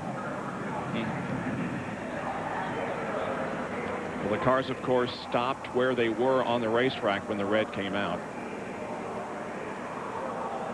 Bill Elliott was one of those that drove through the crash. Here's his in-car camera.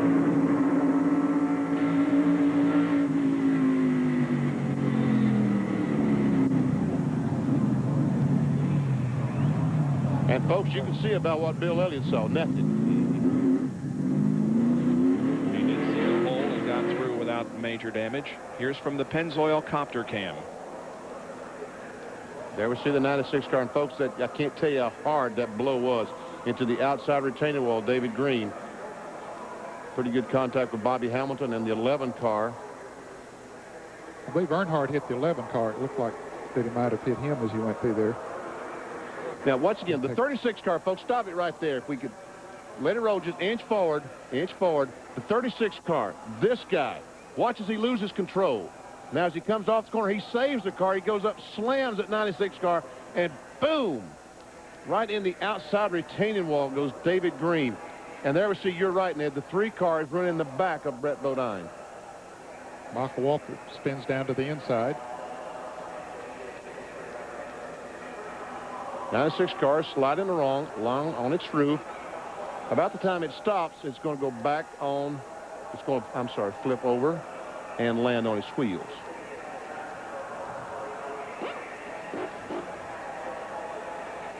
So they continue to work down at the David Green car.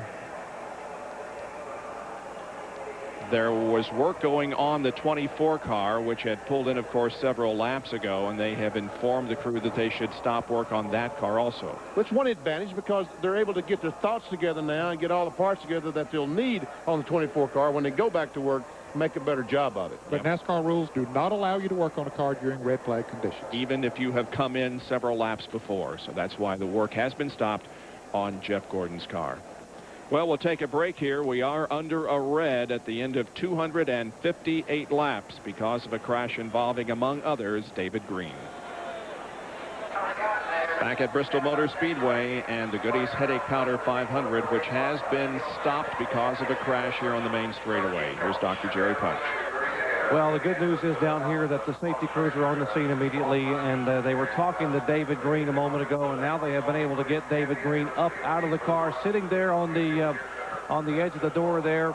They have put a cervical collar around his neck that is precautionary. That kind of tumble, that kind of rollover, they put a seat collar on, a cervical collar to protect his neck. Obviously very, very groggy, but Sammy Johns, who's the crew chief for David Green in the Caterpillar car, had gone on a moment ago and actually spoken to David, so that's the best news. He was awake and alert, sitting there on the side of the car. He will be placed in an ambulance. They have a very, very good service from Bristol Regional Medical Center, an advanced life support ambulance. They will take him to the infield care center, I'm sure, to be checked out. And usually in this kind of incident, because of the violence of the rollover and the tumble, it will take him to a hospital nearby for precautionary x-rays. Well, let's take a look at the crash again and analyze what happened. Okay, as they come off of turn 4, you see the 36 car down on the inside, and I think right here, I think the 21 car of Michael Walter maybe taps the 36. Let's roll it forward now, and you see he's a little bit crossways, and all of a sudden he just shoots right back up into David Green. So that's an indication that maybe he got tapped. Michael might have got tapped from the rear, so it's just one of those chain reaction type deals. Good point, Ned. I did not see the 21 car before when I saw the 36 going sideways. That's David Green sliding along on the side, and when the car stops, goes back on the wheels. One of our spotters said the cat always lands on its feet. Yeah. Well, lost a little fur, though, didn't it? Yeah, a cat is a mess, I'll tell you that. But thank goodness David is awake and alert on his way to be checked over, but preliminary indications are that he was not seriously injured in this crash. We're just past the halfway mark here at Bristol, and we are under red, but we should be going back to green now before too much longer. Motor Speedway on 258. Caution flag. Spectacular crash off turn 4. David Green makes contact with the 36 car there. Boom! And the outside retaining wall on his left side as he slides down the racetrack. When the car comes to a halt, back on its tires and wheels. David Green has been taken from the car on his way to the Bristol Medical Center. And Bristol Motor Speedway gobbles up another car, and it also has gobbled up our points leader, or the points leader coming into this event, Jeff Gordon, who is still behind the wall. Jerry? Well, Jeff Gordon is still walking around surveying the damage, and Ray Evernham, the crew chief, how bad is it? That's pretty bad. You know, it's definitely not going to be competitive, Jerry. We're just going to try and get it out, go ahead and make some laps. We got to replace front suspension's knocked out of it, rear suspension's knocked out of it, so we're just going to get it straight enough for him to go drive, make some more laps. This red flag, does it help you or hurt? I know you can't really work much in a red flag, but can you help get a little more organized as to what all you have to have? You can at least look. That part of it helps. You know, we can be more prepared, you know, with our parts and pieces and who's going to do what as soon as they go back to caution.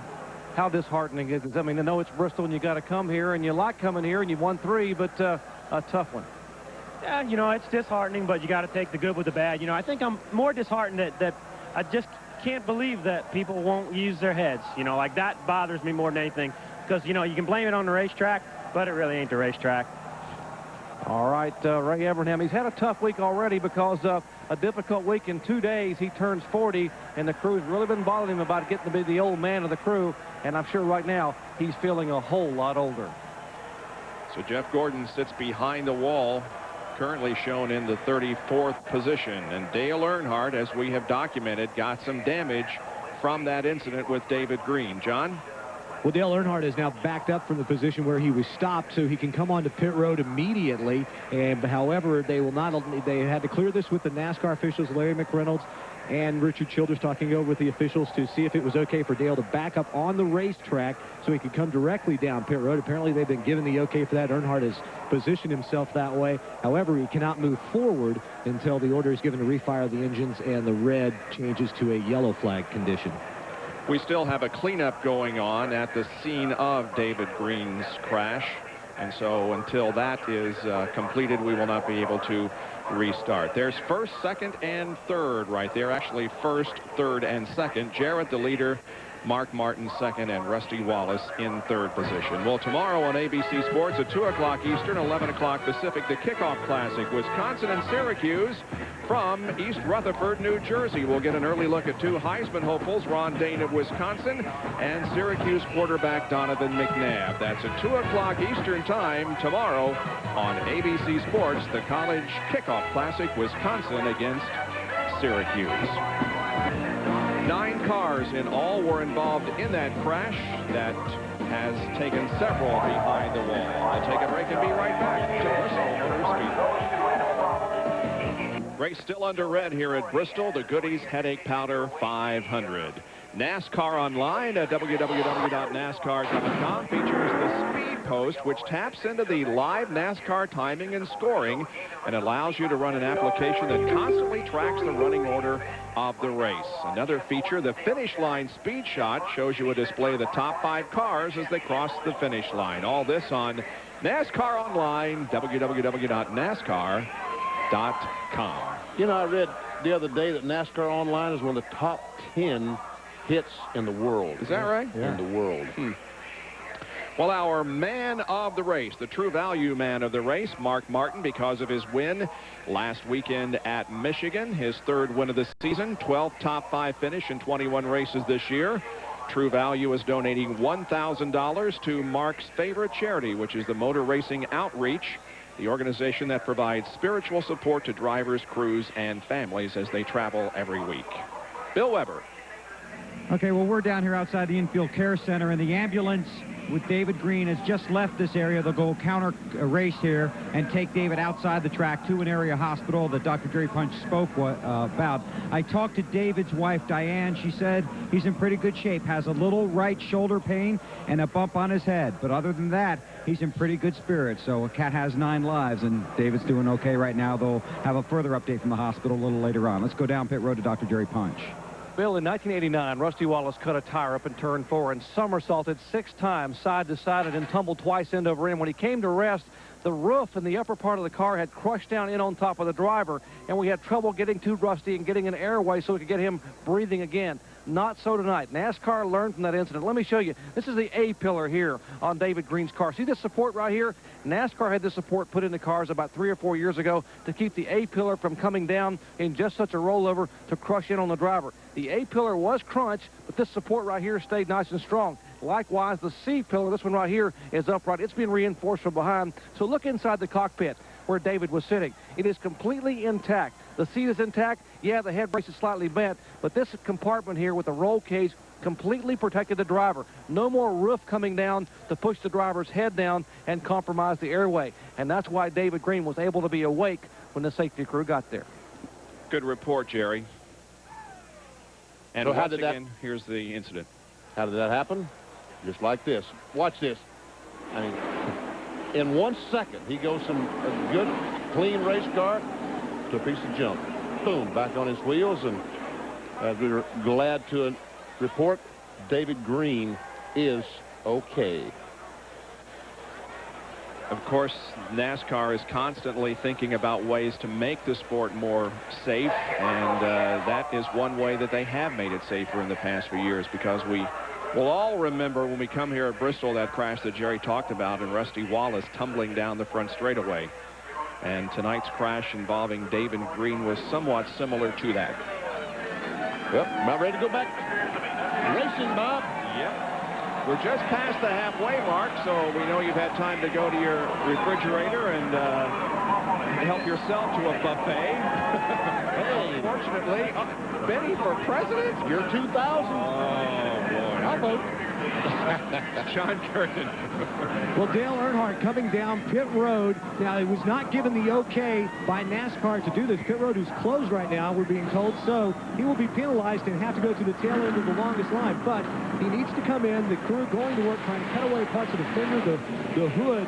They need to find out if, in fact, it's the radiator that's broken, or it could be just a fitting that has been knocked off. And if that's the case, the fitting, they might send Dale back out. He'd come back around, and then they would fix the fitting. But right now, Earnhardt's crew trying to get the hood up. Now they finally will get it, and we can see that the radiator has been pushed back just a bit. Now they're looking, don't see any holes in it yet, but it is pushed back quite a lot of damage. And I would imagine, now they got the flashlight out, checking that out, checking the radiator. Still no indication if the radiator is broken. And the pace car at the start and finish line, remember Earnhardt is pitted here on the backstretch, does not want to lose the lap right now. But the crew looking, no indication yet if it's the radiator or not, or if it's just a fitting. But from my vantage point here on the other side of pit road, pace car now coming into turn one. As the crew realizes that, they take the hood off of the car, trying to get it off. And Earnhardt's waiting. His engine is still not fired. I can see water spilling out onto pit road. So it looks like it looks like the radiator, and they're not going to, Earnhardt will lose a lap here on pit road. Here comes the pace car down the backstretch. So they're not in that big of a hurry. So it must be the radiator, and they realize it's going to take a number of laps to get the car fixed. Well, there's the water that's coming out of the car. The crew continues to work. We were under red for 19 minutes because of that crash here on the main straightaway. We're about to go back to green. Stay with us. You know, we talked about how you have to learn to drive here at Bristol, and we showed you Jeff Gordon's early races compared to his most recent races. Well, the same is true with Dale Jarrett. In his first 17 races here, he only had 1 top 5, 5 top 10s, an average 20th for a finish. But look, in his last 5 races, how he has improved that and has 5 straight top 6 finishes here at this facility. Took him a little longer to learn, though, than it did Jeff Gordon. Dale is the leader of the race as we are lining the cars up. The pit road is still closed, so we don't know if they'll make pit stops or not when it's open. They're running very slow on the track, the pace car is, because they're sweeping the track down between turn 3 and 1 and 2. Jerry, what's going to happen here on pit road? Well, Bob, NASCAR just told the teams that as a safety move, they're going to go ahead and blow the whole racetrack off prior to opening pit road. And the reason for that would be obvious, that if there is debris on the racetrack, why not go ahead and blow it off first, then let people come in and put fresh tires on, as opposed to coming in and changing tires and going back out and possibly running over debris when the track had not been cleaned as of yet. As Sterling Marlin does come down pit road, though, but he had to, we'll check in with John Kernan. Well, Jerry, Dale Earnhardt's crew has finished the work, changed the radiator in the number 3 Chevy Monte Carlo, sent him back out onto the racetrack. He just came back down pit road again for them to check everything to make sure it's okay. But I believe by my count, he's lost 3 laps in the pits. But, man, that's a quick change for a new radiator. Yeah, you're right, John. He is 3 laps down in 24th position. The only driver who has been running at the finish in the last 34 races. No DNFs. That's the good part of his season. The bad part, only 3 top 5 finishes this season. And the real ugly part is that he is still in this winless streak, which right now is at 48 events. See the Wood brothers working on Michael Waltrip's car with the hood up. So they continue to clean the track here. Cars are rolling, but it'll be a few more laps before we go back to racing. Jarrett, the leader at Bristol. Bristol Motor Speedway, caution out on the racetrack, and ESPN presents the Sunday night baseball game of the week between the White Sox and the Rangers. The Sox 4 games behind Central leading Cleveland. Rangers find themselves 10.5 behind the Mariners. The White Sox look to get back at Texas, who won yesterday 17-8. Sunday night baseball at 8 o'clock tomorrow night. That was a defensive struggle, wasn't it? Yeah, it was. That was a pitcher's duel. Oh, I thought it was football he was talking about for a little bit. Bill Weber. Well, there'll be a lot of adjustments and a lot of guys trying to help out their drivers down here, but one of the most unusual, Jeff Burton has asked for some pain relievers, and since this is the Goody's 500, that's probably what he'll be getting. Got a little bit of a headache, and obviously because of the amount of cars on the racetrack here and the stands, this track has always been one for giving drivers a few headaches because of the fumes here at the racetrack. So he's going to get a wedge adjustment, some air pressure adjustment, some fuel, and a couple of goodies to help him through the second half of this race. Let's take a look at a full field summary here while we can, and the positions aren't changing because we're under caution. Note that there are 8 cars on the lead lap, and the number 41 car of Steve Grissom running 5th up from 35th, and the number 18 car is running in 8th position, and he's up from the 38th starting position. Mighty impressive. 16 through 30 this afternoon. All these cars 3 laps down. Earnhardt 3 laps down, along with, what is it, 3, 6, 7 cars. 3 cars 4 laps down.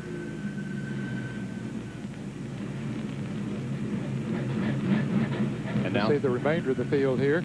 Most of those are off the track or out of the race. Jimmy Spencer is back on the racetrack, but you see he is 30 laps down. And note Jeff Gordon there, who is in 34th position right now, and the car is still behind the wall being worked on. Jeff involved in a crash out of the backstretch a few laps ago when he hit the inside wall very hard. But this caution flag is working to his advantage because they're going around the racetrack at 26 miles per hour versus 120 miles an hour. And pit road is still closed. You can see the dust and the dirt and the oil dry is being blown off the racetrack. There's Steve Grissom. 5th position. John Kernan has more. They've been having great 4-tire pit stops all night long over here on the backstretch for Steve Grissom's crew. The car is set up for long runs. It's a little tight in the beginning of a run, but as they get some laps on the tires and the fuel load lightens, the car really picks up and is really fast. In fact, they think they have a car that is capable of winning the race. This is a car that they ran at Dover and ran in the top 10 and top 5 before they got involved in a crash. Let's go over to Dr. Jerry Punch. I got a question for Benny and Bob upstairs and Ned. Back in the early years, remember a song called the Hot Rod Lincoln? Oh, you bet. Well, the car you're looking at right there, the 88, that car used to be a Lincoln Continental. Last year, one of the Ford teams built the Lincoln Continental, Kranefuss Haas, and this is the car that was a Lincoln, now carrying Ford Thunderbird sheet metal. So it's a Lincoln in disguise, but running like a hot rod tonight. That is for sure. The 81 car, driven by our pole sitter, Kenny Wallace, has gone back in the race. He is 177 laps off the pace. And needless to say, he is in 42nd and last position. So Kenny Wallace joins the race once again as we take a break. Back in just a moment. Bristol Motor Speedway, and while we were in break, the pits opened up and cars came in for pit stops. You can see Ted Musgrave flanking off there. He's a lap down, so he's now making a stop here on the main straightaway. Here's what happened during the pit stops. Dale Jarrett in the very first pit. Right side going on Mark Martin. Also the 2-car of Rusty Wallace. Trouble on the right rear on Rusty Wallace's car. They finally get it changed. Jack goes around. Made chassis adjustments on both the 6 and the 2 car there, Denny, early in that pit stop. See, Dale Jarrett is moving about the same time Rusty Wallace is. But Kenny Schrader will beat Mark Martin out on the racetrack. They apparently put a rubber there in the spring on Rusty's car. That's what took so long in the right rear. I got you. Now, Ken Schrader picked up several positions on those pit stops. He's going to be in 2nd spot, I believe, when we go back to green. John Kernan. Some discussion that Steve Grissom might have beaten the 88 car out of the pits. Right now, he's driving along behind him. And what happened was on the backstretch, when Dale Jarrett and the rest of the guys who'd pitted on the front stretch were coming down, there were some lap cars in front of him going very, very slowly, so they couldn't continue around. Grissom, leaving pit road, had a clean shot down pit road. Even though he's going 35 miles an hour, he was going faster than the guys who are out on the racetrack. So he is going to line up, what I'm being told right now is line up behind the 88 car, and he will be in 2nd place. Let's go to Dr. Jerry Punch. Well, they have not been able to get Dale Jarrett's car tight tonight. The car's been loose most of the night. They tried an air pressure adjustment, a track bar adjustment, and DJ said it just hasn't done any good. That time in, they put 4 tires on, and Todd's parents said, we will get the car tight. They put 2 rounds of bite in the 88 car, so hopefully that has cured Dale Jarrett's problem. Let's go to Bill Weber. Well, Jared, just the opposite problem for Rusty Wallace. He's too tight, so they decided to loosen him up. They put a 3/4-inch rubber in the right rear and made a chassis adjustment. So they're hoping that'll make Rusty even better. But he's already pretty quick out there. In fact, he has been the talk of this end of pit road about how he's able to weave his way through the field and get to the front. So Wallace with a good pit stop again, chassis adjustment, and a rubber in the right rear. And Betty, that's what was taking him so long back there. I got you, Bill. Thank you very much. And it looks like the 41 car has decided to fall into 5th position. So they'll get it all straightened out, and when they get in the right restart order, we'll get the green and go back to racing. Goody's Headache Powder 500 NASCAR Winston Cup race from Bristol Motor Speedway. We haven't been under green for a long time. We had 19 minutes of red because of this crash down in turn number 1, and now we've been under caution for several laps. The leader at the moment is Dale Jarrett. He has led 59 of the first 275 laps, 10 lead changes, 8 caution periods, 59 laps, and the average speed is a very slow 65 miles an hour. Now, those who have led a lap and picked up the bonus points include Jeff Gordon, who's led the most, also Jarrett, Spencer, Martin, and Burton. And off the track, we have Derry Cope, Brett Bodine, Gordon, and Ernie Irvin. All of those guys are behind the wall working on their cars, and one car that is being shown out of the race is, of course, David Green, who is on his way to a nearby medical facility to be checked over. Okay, Bob, we got an interesting situation here on the restart. Dick Trickle and Jeff Bodine are almost a lap down, but they are in front of the leader, so they're going up on the outside, and Dale Jarrett will be 3rd in line, even though he's the leader of the race. So they are technically back in the lead lap right now because they are in front of the leader. Ken Schrader is in 2nd, then Mark Martin, Jeff Burton, Steve Grissom, and Terry Labonte, followed by Bobby Labonte and Rusty Wallace. Then we have Trickle and Jeff Bodine. We thought we were going to go back to green that time, but nope, it's still out. Well, they've waved off the green. Now they say they will throw the green the next time by, right, Jerry? Exactly. You know, how much high-tech information and science is involved in what adjustments you make on the car? Let me tell you how Todd Parrott decided a moment ago between whether to put bite in Dale Jarrett's car or to make an air pressure adjustment to tighten it up. DJ said, Todd, you make the call. So Todd pulled a penny out of his pocket, flipped it in the air, he flipped a coin, and the bite won, so he put 2 rounds of bite in the 88. That is real science here at Bristol. That's high-tech, I'm telling you. We'll see if it works here in just a minute. Pace car is about to drop off the 36 degrees of banking, and we are about to go back. Get ready. Here we go. Here we go. Green flag. Green flag.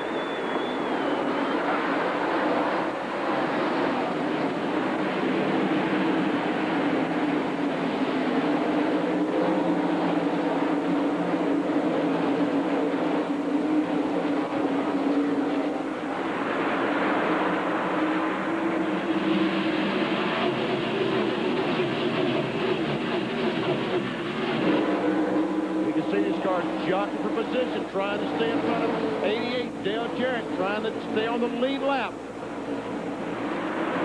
And Jeff Bodine trying to get by Trickle. We've got Dick Trickle, Jeff Bodine, Ricky Rudd, all 3 cars in front of the leader. And rookie driver Mike Skinner is getting the black flag, passing on the wrong side on the restart.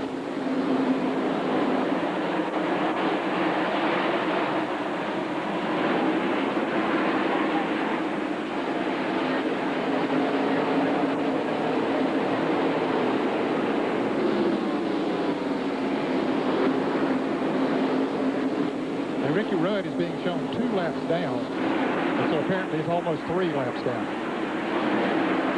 Well, we said that the 31 car of Mike Skinner had been black flag, and they have now just picked up his car. He's not being scored anymore. And will not until he does obey the black flag. Well, here's some tight racing. Jimmy Spencer. Well, Skinner was trying to get down, so he could come into the pits. And Spencer didn't know that, and they touched momentarily, but now everything's okay. And Rusty Wallace to the inside of Johnny Benson. And there comes Bobby Labonte, the 18 car. The brothers Labonte running nose to tail with Bobby in 7th and Terry in 8th. Now, Rusty's 8th when we restart this race, so he's passed both of the Labonte. See Ernie Irvin on the 8th of the racetrack as he comes back, and Darrell Waltrip is back on the racetrack, but he just blew up going off the second corner. A lot of smoke coming out of that car. There's the car that doesn't look like a Winston Cup car. No, it really doesn't. And he's going to be black flagged, we're told. Schrader and Mark Martin are running 2nd and 3rd. Looking back from Mark Martin to his teammate Ted Musgrave, who is 17th, 3 laps down. Make that 16th, 3 laps down. Oh! Almost loses control.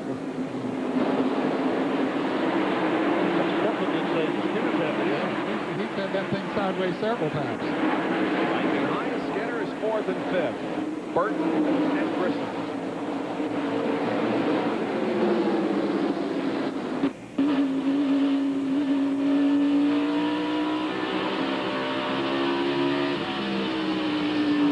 Skinner has been showing 23rd place, 4 laps down.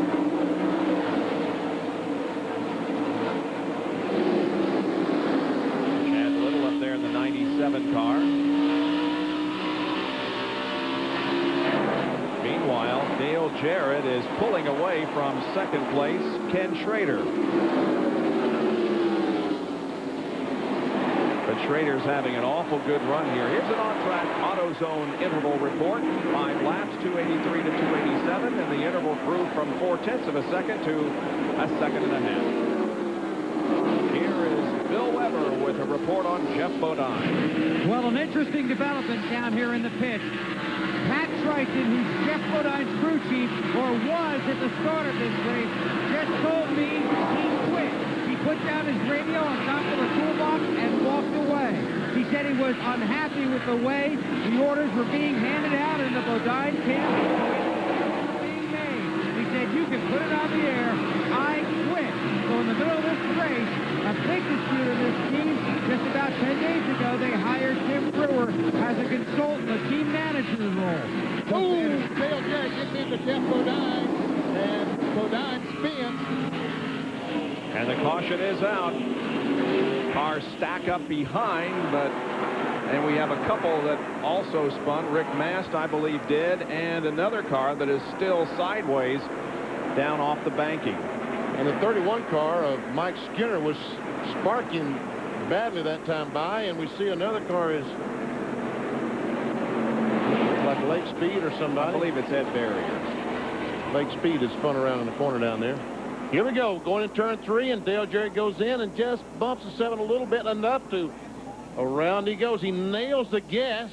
Jarrett drives on the inside. Bodine does a great job to keep it off the wall, but man, look at all that smoke, and the guys behind can't see a thing. Break for Dick Trickle. He was out in front of the leader. He got back on the lead lap. There it is again. Coming off the turn. Jarrett bumps him just a little bit. Jeff, as you say, keeps his foot on the gas, makes a 360. Mark Martin gets by on the inside. And now from Mark Martin's in-car camera.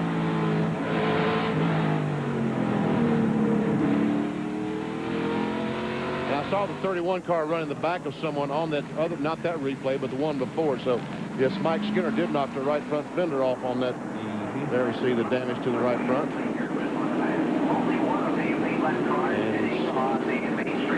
And dragged in the racetrack.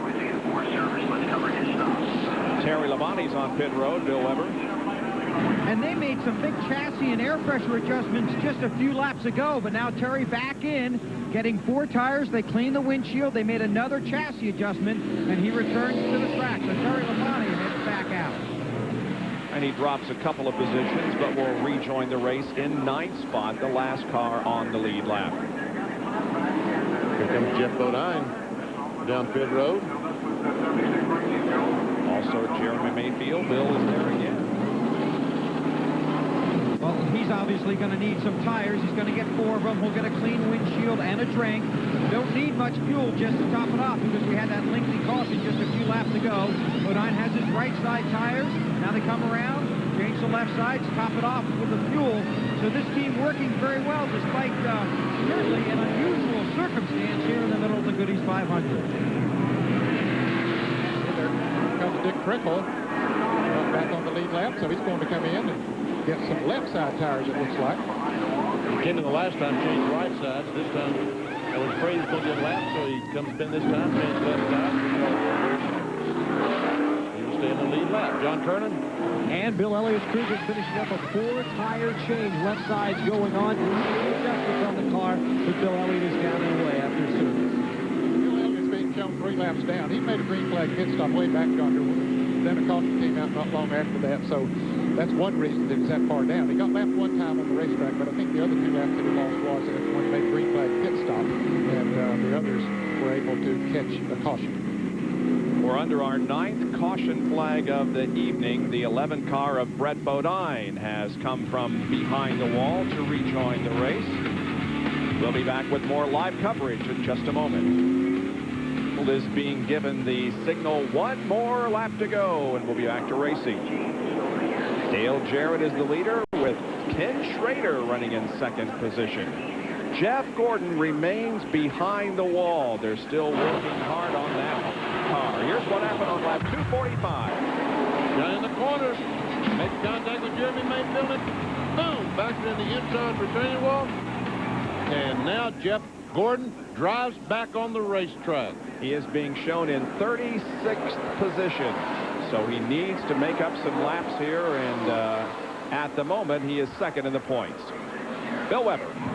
Jeff Burton may have a problem with the battery to his radio. He can hear the crew, but they can't hear him very well. His car's a little tight. Green's out. Here we go again. Dale Jarrett gets a good jump on Kenny Schrader as Ken Musgrave jumps in between the first 2, and now so does Jimmy Spencer. And Mark Martin trying to get the inside of Schrader. Yes, he will. And here comes Jeff Burton. Oh, it happened so quickly. Schrader had to go high once Martin got into the inside of him, and both of them took advantage of it. Ken Schrader's best finish here at Bristol was 2nd in April of 1994. This is his 26th race at Bristol. So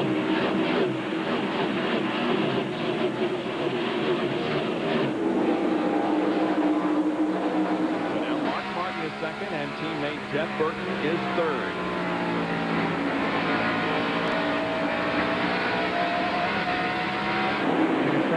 Steve Grissom 5th, Rusty Wallace 6th, Bobby O'Brien 7th. As you can see there, Terry O'Brien 8th. So we got 9 cars already left. And we'll show you where everybody is running, not just the top 10. Grissom up from a 3rd, 5th starting position. Remember, he's putting on the back stretch, still staying up in the top 5. 9 cars on the lead lap. Mark Martin goes by his other teammate Ted Musgrave, so the 3 Roush cars right together, 6, 99, and 16. You guess they had a PR person down in that corner took a picture of that?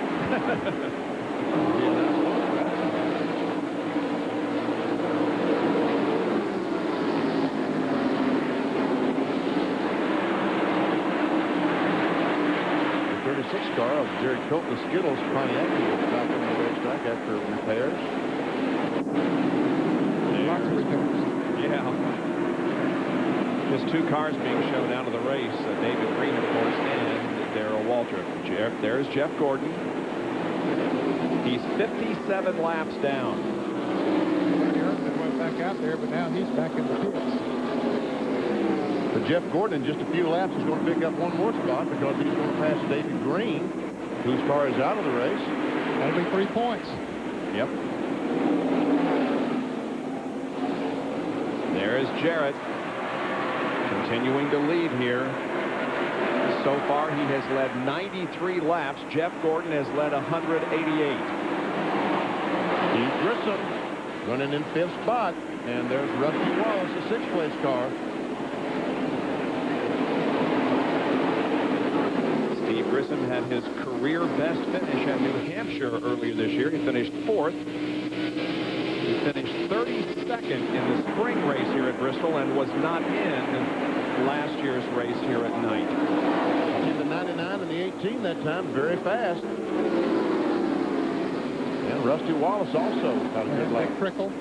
There were some of those cars that was involved in some traffic on one corner, so that can make a difference.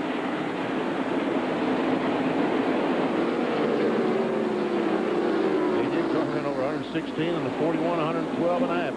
4 miles per hour slower that lap because of the traffic situation. And Rusty, because he was passing someone last lap, picks it up considerably this lap. But Mark Martin was a little bit faster than Dale Jarrett that lap. And they were both pretty clean racetrack. And again, he's a little faster than Jarrett. Now, Jarrett had run it behind Michael Walker at that time. Now Jeff Gordon has come back in, Jerry. Well, I think the crew member could have gotten tendonitis. That was Ray Everett. He must have put about 7 or 8 rounds of wedge in the car, but obviously they just threw the rear end back into the car and are just trying to get it close. All they want to do here now is survive these final 184 laps.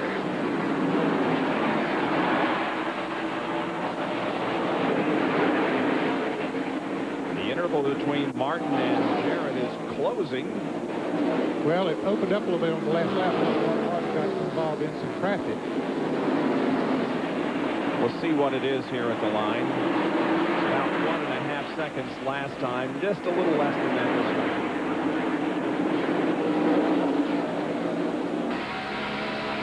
And you can see all 9 cars on the lead lap are separated by a little over 7 seconds.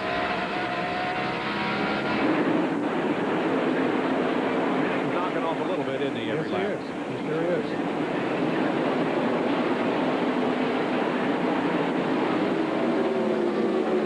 Ernie Irvin has hung it up for the night. He came back out and ran a few laps, but now behind the wall. And Steve Grissom, the 41 Kodiak car, has caught Spencer in the 33, the Skoll car. That's Schrader, not Spencer. Oh. I know what you meant. Okay, thank you. Michael Waltrip going up the hill as Rusty Wallace and Ted Musgrave get below him. And again, you can see how these intervals vary because of where they are on the racetrack and who is near them.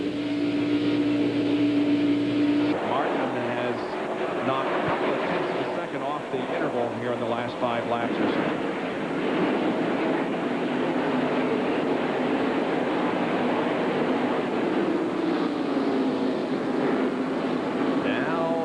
Dale Jarrett completing another lap, and he's 1.2 seconds ahead of Mark. That was another 1/10 of a second that Mark Martin closed in on him.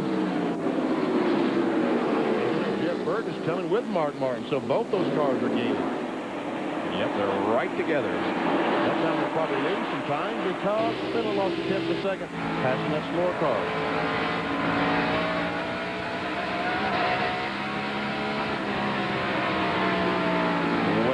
Come back to Bristol Motor Speedway. Our coverage continues of the Goody's Headache Powder 500. 324 of the 500 laps are completed. They're the top 10. ESPN Speedway. Schrader just a couple of laps ago. Got it right this time. Now Schrader is in fifth position. Rusty trying to take it. Rusty is 6th. And Jeff Burton is right on the bumper of Mark Martin. Mark Martin and Jeff Burton have run across some traffic. When we went to break, they were about a second behind the leader, Dale Jarrett. Now they're 2 1/4 seconds behind. Now Jarrett is in some heavy traffic up in front of them, so that'll probably let them gain some more back.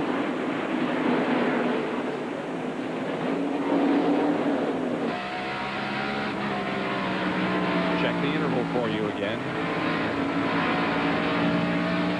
Last time by it was a little over 2 seconds, and this time it's 1 second and a third. So yes, that traffic is slowing Dale down now. But Mark and Jeff Burton have to go through that same traffic. They got through that part pretty good. but he slowed him down 2/10. And Burton got up a little high on the racetrack exiting that corner and lost a little ground to Mark. And now Mark and Burton are in big-time traffic. The modified-looking E11 there for Brett Bodine. Traffic is moving over better now than they were earlier in the race. Mark Martin has 14 top 10 finishes in the last 15 races. That's since we raced here in April. Wow. That's why he's second in the points. Yep. Could be first after tonight. If points were awarded right now, Mark Martin would have an 11-point edge on Jeff Gordon and be in the points lead, and Dale Jarrett would gain 104 points and be 176 out of the lead. But we still got a lot of racing to do. Yeah. Long way to go. 158 laps to go.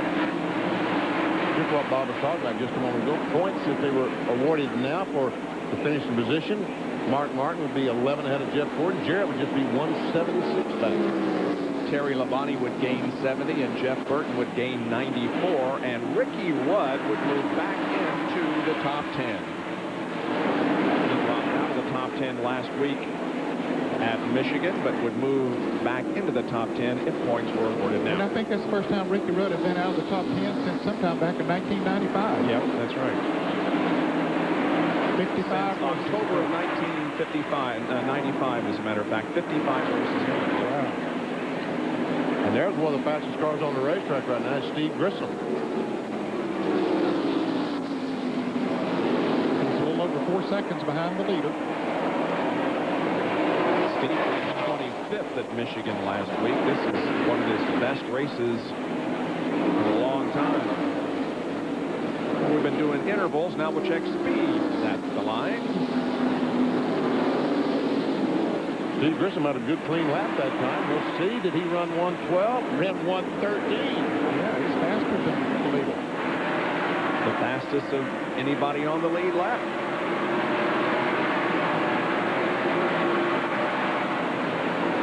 There he is, moving to the inside of Jeff Green in the 29 car. And that time, once again, faster than the leader, but not quite as fast as the 6 and 99.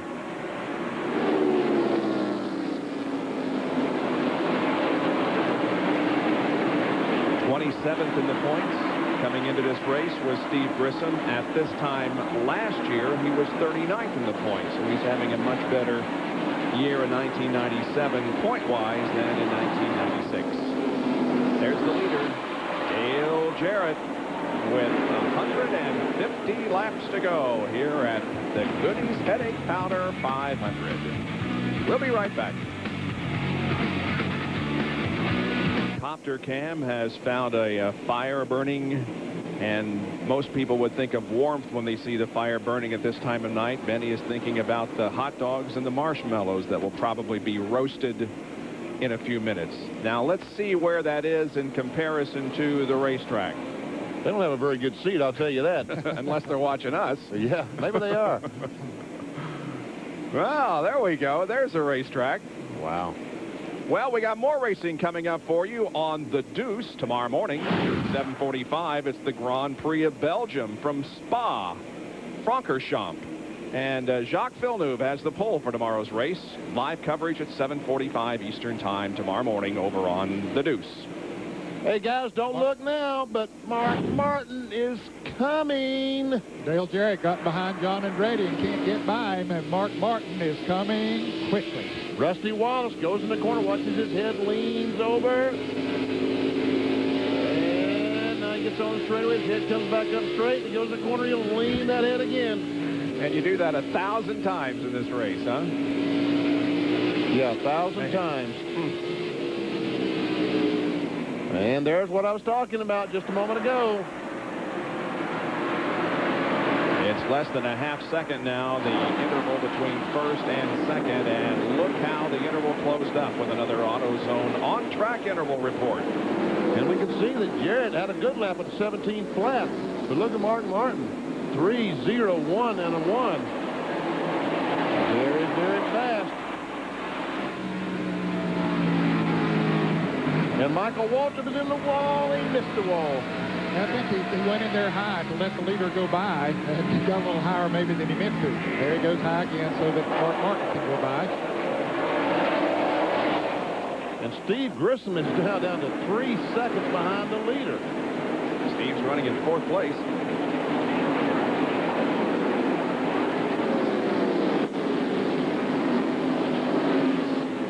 Now, once again, Jarrett will come up on some slower traffic. There's still 9 cars on the lead lap. Bobby Labonte is in 9th place. He's about 13 seconds behind the leader. Whoa. Mark goes to the inside of Ricky Rudd. There's a 99 car. Jeff Burton, the 3rd place car.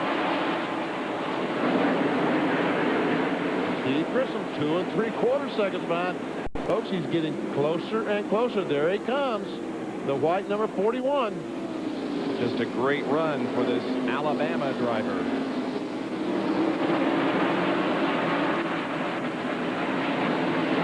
And Mark Martin just, what, 3 car lengths behind Dale Jarrett.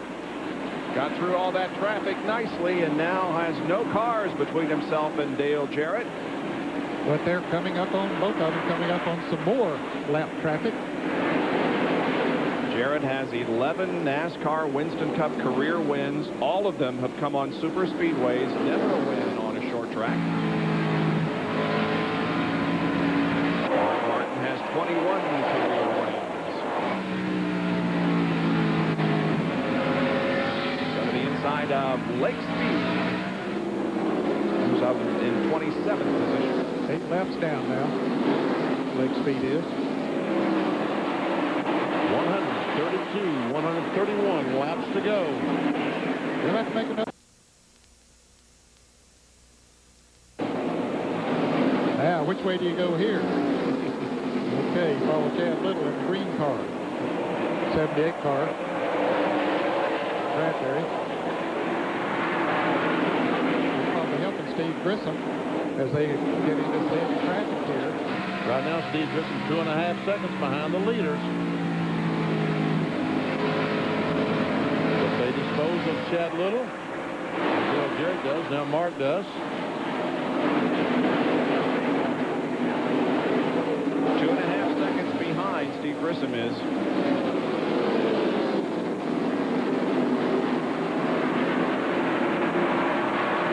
.5 seconds separate the top 9. Those on the lead lap. From our copper cam, we see Steve Grissom still 2.5 seconds. That's Ed Barrier in the 95 car who moves up a lane, allowing Dale Jarrett to pass by. Ed is in 26th position. 2 1/3 seconds down for the 41 car.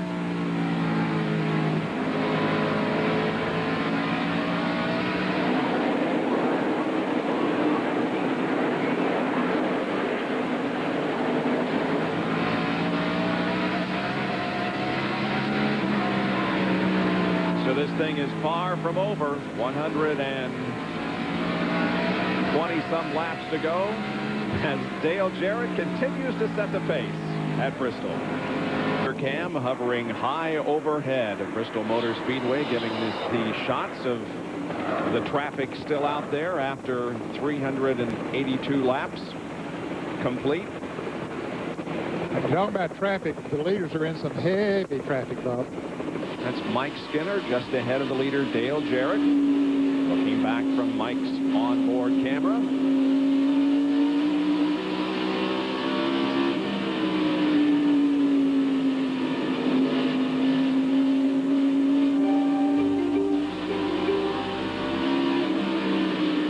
All this has allowed Steve Grissom to get within 1.25 seconds.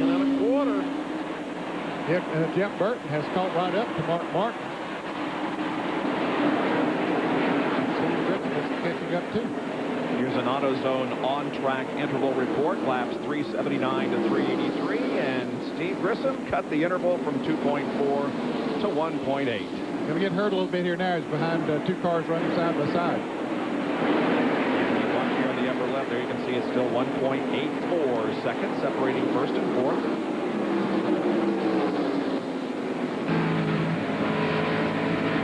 did get hurt a little bit that time, Ned, with those cars side by side. As he goes back to 1.8 seconds. Right with Mark Martin there. Now it's 2.2.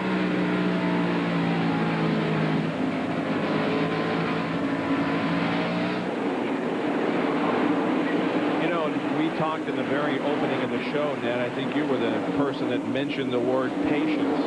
And you're seeing it right here. I mean, not only on the part of Mark Martin, who might be able to pass Dale Jarrett, but Jarrett also, who's just being patient and working with traffic as carefully as possible. Yeah, they're both displaying a lot of patience there, and that's good. That's what they need to do.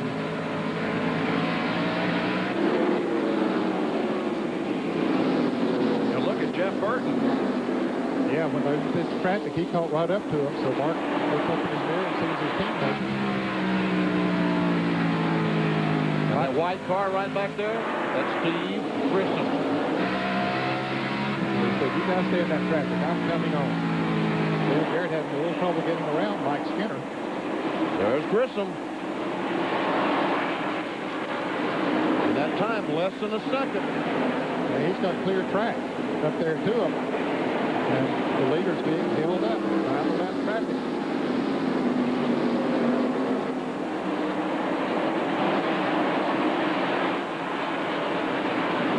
Parsons must have been a pretty patient driver here at Bristol, because if you look over the last 25 years, Old BP has the second best finishing average of any driver. Really? Yeah, the first is Cale Yarborough. He's an average finish of 6.6, but Old BP had a 7.5, and Dale Earnhardt is next with an 8.3. Well, that's good. Yeah, that was a... He was a patient driver. Martin got a little loose there, didn't he? Yes, he did, going up that corner. And look there, the first 4 cars, nose to tail. Yep. We don't have to measure it in seconds anymore. We can measure it in feet. And Mark takes a look. He just went down there to let Dale Jarrett know that, yeah, I'm there. In case you slip, I'm going by you. Just want you to know that. Whoa! Hamilton spinning. And Dale Jarrett spins as well, did he? No, he didn't spin. He almost did, but Jeff Burton took the lead. Now Mark Martin takes the lead. No caution. No caution. So Mark Martin has gone into the lead. Burton is second, and Jarrett back to third, and he's got his hands full with Grissom.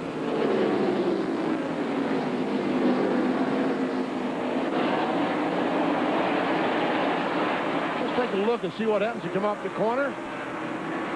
There we see Jarrett on the inside of the 43 car to go up, and right there makes contact with the 43. Around he goes, and I thought that Dale had spun, but we can see 3 abreast per second going in 1, and Jeff Burton dove to the outside, took the lead, but he was so high, he couldn't get back down to the groove. Now Steve Grissom has gotten around Dale Jarrett, and you'd have to wonder if he's concerned about that right front fender damage on his number 88 car. Take a look at that from Mark Martin's in-car camera. Boy, he's dodged several bullets tonight, hasn't he? Well, he has, hasn't he? And that's exactly what he said.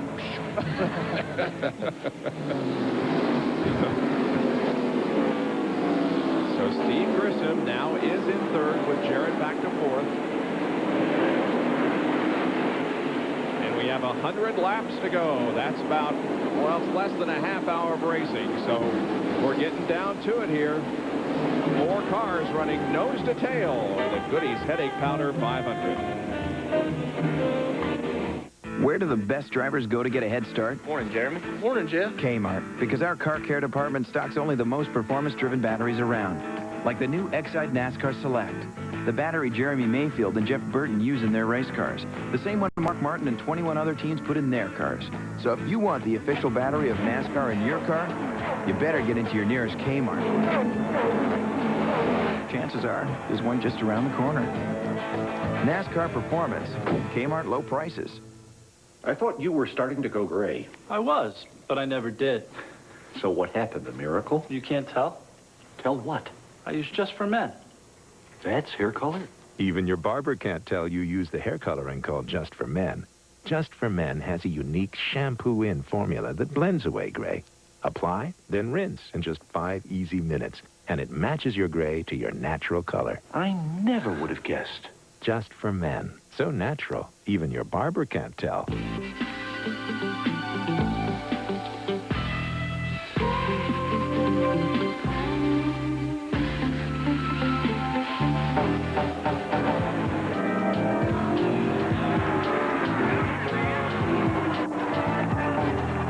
Thanks for the compliment, but I'd rather have that WD brand steak.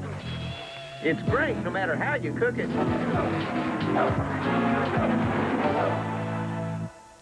On Sundays, they flock to hallowed ground. They come to witness miracles, acts of faith, and resurrection. They come to be revived and quench the fire burning deep inside their souls. Somebody say amen.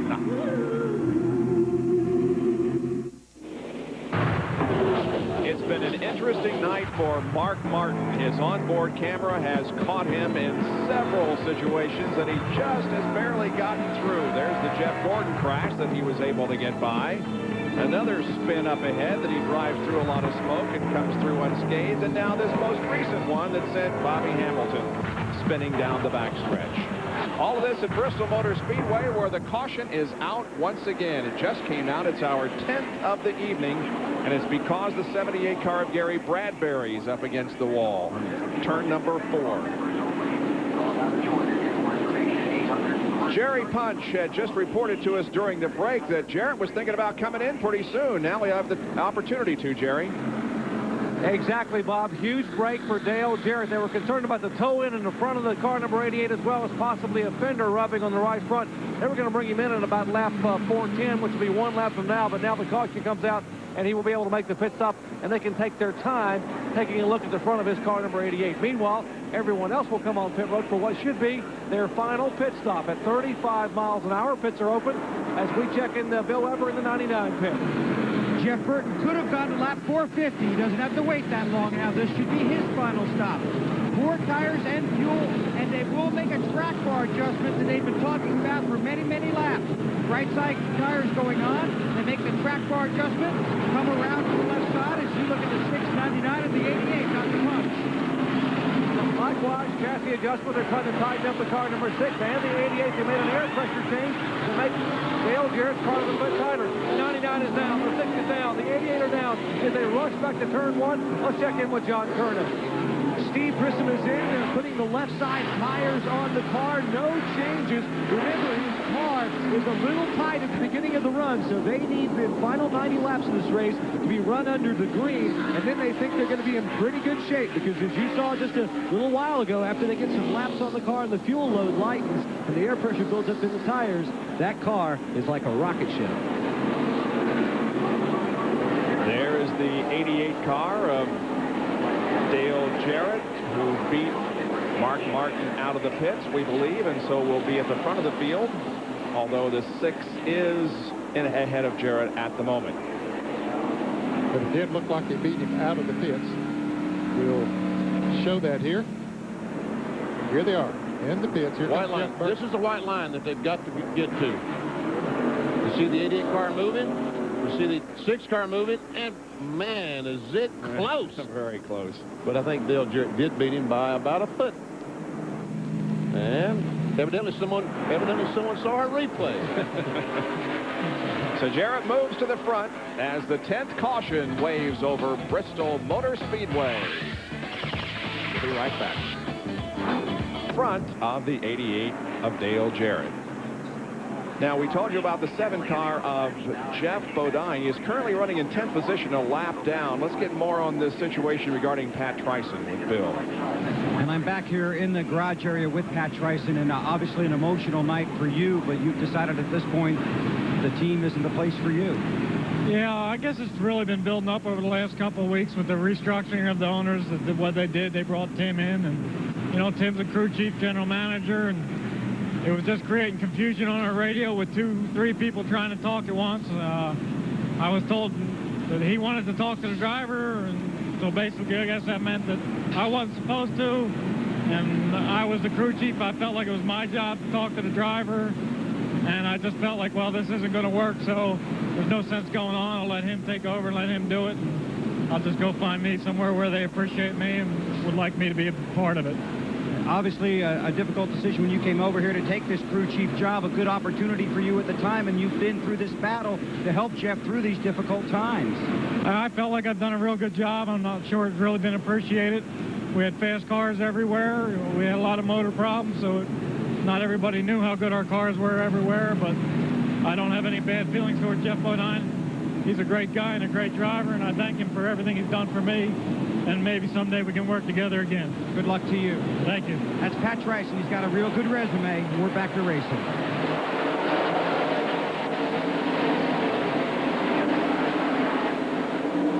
Jeff Bodine is in the 7 car and is trying to get back on the lead lap. And I think he's going to do it.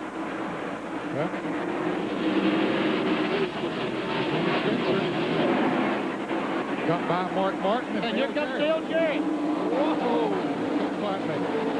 So we now have 10 cars on the lead lap as Jeff Bodine goes back on the lead lap. And don't forget Rusty Wallace. He's in 3rd place now. He just passed the 99 car. Jeff Burton to take over that spot.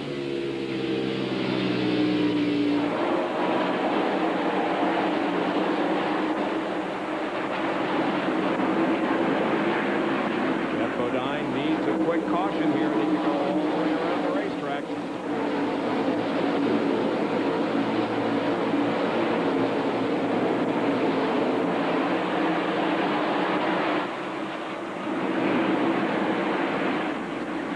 Jimmy Spencer is 32 laps down in 30th spot. He's running 3rd in line, however. Right now we have 10 cars in the lead lap, counting Jeff Bodine in the 7th car. But Mark takes a look, trying to put him a lap down. Ooh, can't quite do it.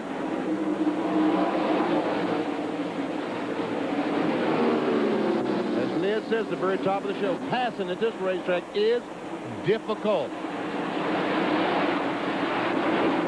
But he also said maybe that's where it ought to be. Yeah, I think you ought to have to work for a pass. And certainly you have to do that here. But sometimes it does get frustrating if you've got a fast race car, faster than the one in front of you, but yet you can't pass it.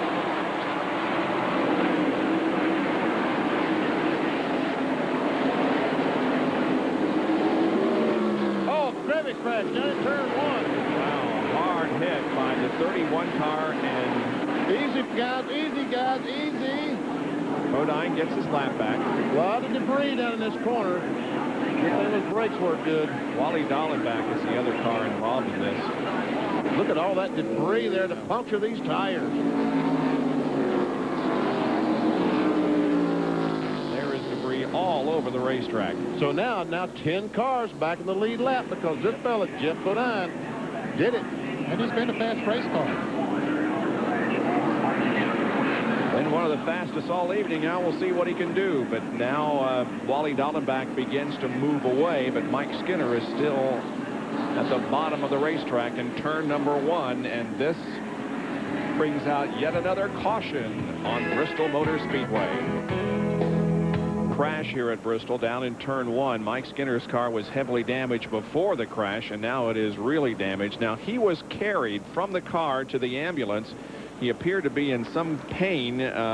We assume maybe it's a leg injury or an ankle injury of some kind. But anyway, he's in the ambulance and will be taken to the infield medical center. And he was talking to the attendants as they were carrying him to the ambulance. He actually got out of the car himself. He unbuckled and sit on the car, on the window of the car, and then they carried him over to the ambulance.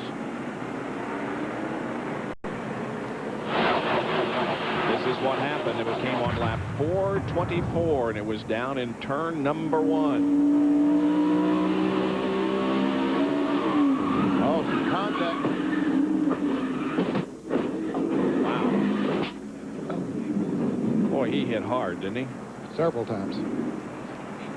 Now from Hut Strickland's on board.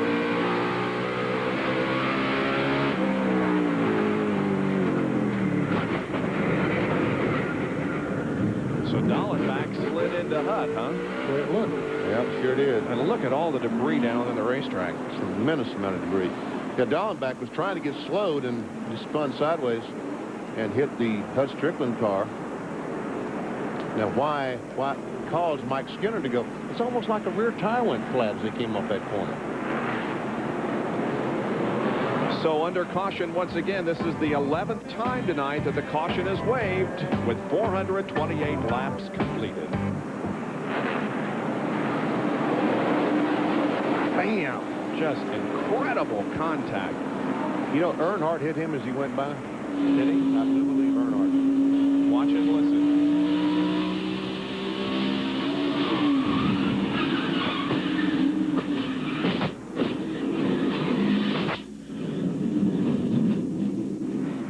Man.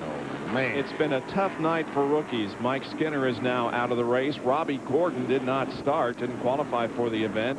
David Green rolled down the front straightaway. He's out, and Jeff Green is currently running in 21st position. Ken Schrader makes the pit stop. He's one of the lead lap cars. And also the 7 car of Jeff Bodine, who just got back on the lead lap, will come in. Bill? Well, Jeff Bodine has scratched and clawed his way back into this thing with under 70 laps to go. Now he has nothing to lose by coming in and getting 4 fresh tires, a clean windshield, will clean the grill, top him off with fuel. He doesn't even need that. He's going with 2 tires right now. Come back to get 2 more. John Kernan. Bobby Labonte is in some contact front there. What they're doing underneath the hood right now, 3 rounds on each side. That's raising the car up about 1/4 of an inch. When they go into the turns, so that the nose was dragging, so they had to raise it up. The hood will go back down. He will leave pit road this time. Then he should come back on pit road and put on 4 fresh tires. Let's go to Dr. Jerry Punch. Well, the discussion is ongoing between Steve Meal and Mark Martin as to what could happen on the restart. Mark's big concern is this: the car number 23, which is a lap down or not on the lead lap, jumping the restart or getting a good start on the restart and possibly getting around Mark and holding Mark up, which would set him up possibly to be passed for the lead. We check back in with Bill Weber. And Jeff's back for 2 left side tires. He's on his way with 4 tires, and, you know, he's a threat here now. So Jeff Bodine leaves the pits, heads back out, as Mark Martin leads here at Bristol Motor Speedway. We'll be right back.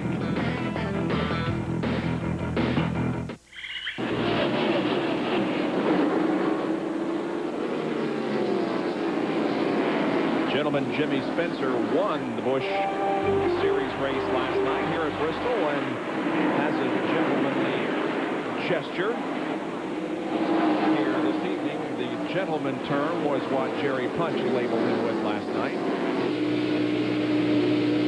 On board with Rusty Wallace. 3rd place runner. That's Dale Jarrett in front of him, the 2nd place car, and Mark Martin, the leader. There's the top 3. There's the 4th.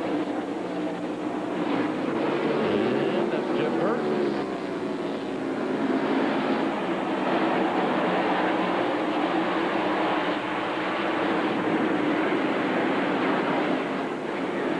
Close up right on the back bumper of Mark Martin.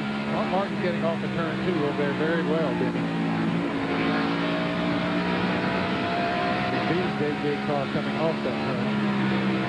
We got less than 60 laps to go.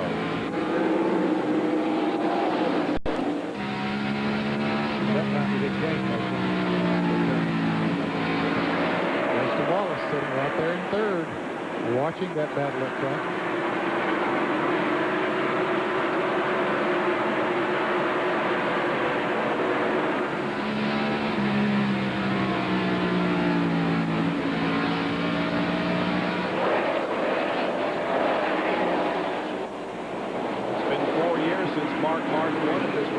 He won this race in 1993.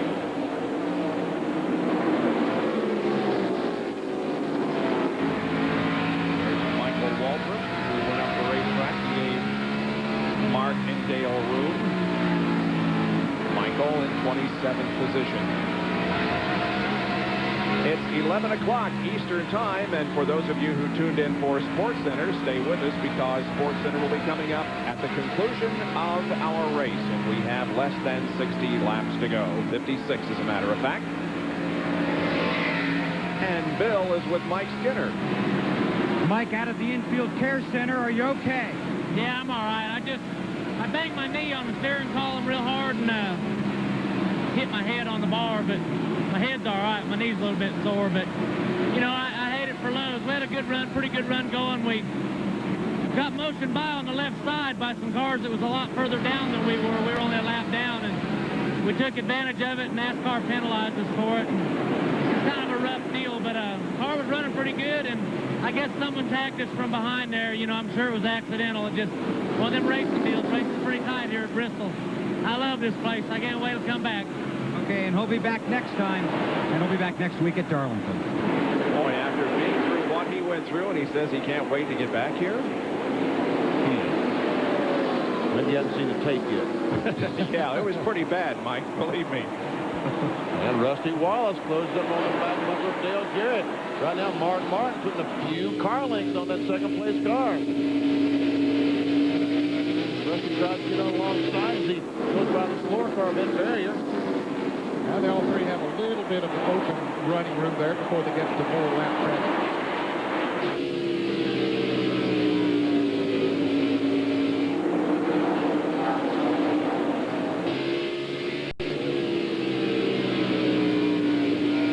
Last year in this race, Rusty led 353 laps, and in the spring he led 240. Now here's a battle between the 33 and the 90, Trickle and Schrader. 7th and 8th. They're battling for it. Trickle has 7th. And Schrader is on the outside, and now he has 7th. That's a good pass by Schrader on the outside. Yep.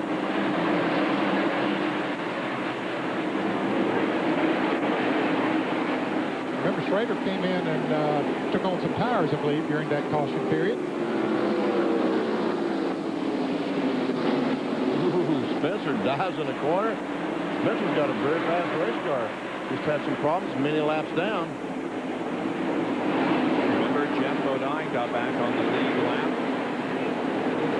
when the caution came out most recently. There is Jeff. He's up to 9th now. Bobby Labonte is running 10th. Jeff Bodine is about a half a lap down now. He's 7 1/10 seconds behind the leader. Boy, Rusty got passed right then by Jeff Burton. It looked like he slipped a little bit coming off turn 2. Burton caught up to him, and now Rusty is definitely going a little bit slower than he was. Jeff Bodine hasn't led. He started 15th, has been as low as 28th, and has been as high as 4th right now in 9th. And Steve Grissom has been caught by Terry Labonte. Old Terry, he just hangs in there all night long. And been in the top 10 for a long time. Ken Schrader, he's coming up on both of them. He has those fresh tires. Well, Rusty, you mentioned that Rusty was not quite as fast as he was. Word is he may have a tire going down, Bill. That's what they're thinking. This crew just leaped onto the wall. Rusty went by the first time. They're waiting to see if he's coming in. Yeah, he's going to make a hard left. Just scoot right on down here to pit road. They think it's the right rear. So they go around to the right side.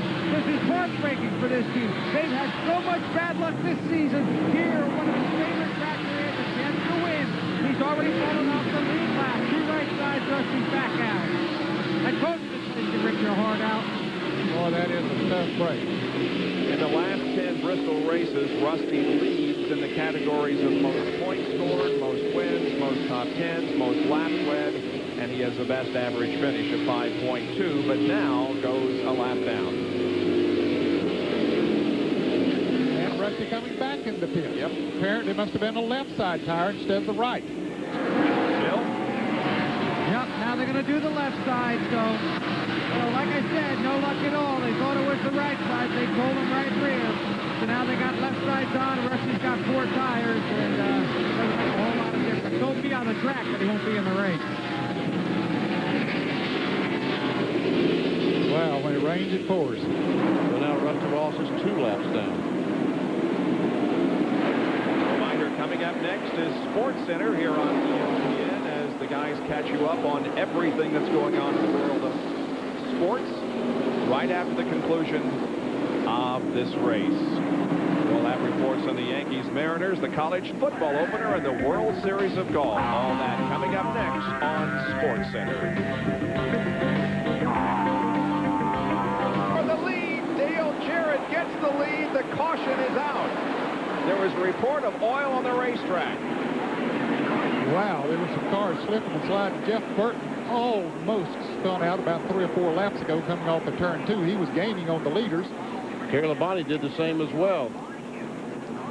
You ever see Mark Martin coming off? Oh, there we see Jeff Burton. Oh, baby, hang on. Good job. Yeah, no kidding. And Terry Labonte did the same thing, the same spot. Yeah, there must be some oil out there. The report was that possibly Jeff Gordon was laying down some oil. By the way, Jeff is back in 36th position. He crashed earlier in the race and made repairs and has been out there, but not moving up very quickly. Jeff is coming in. He's 127 laps down.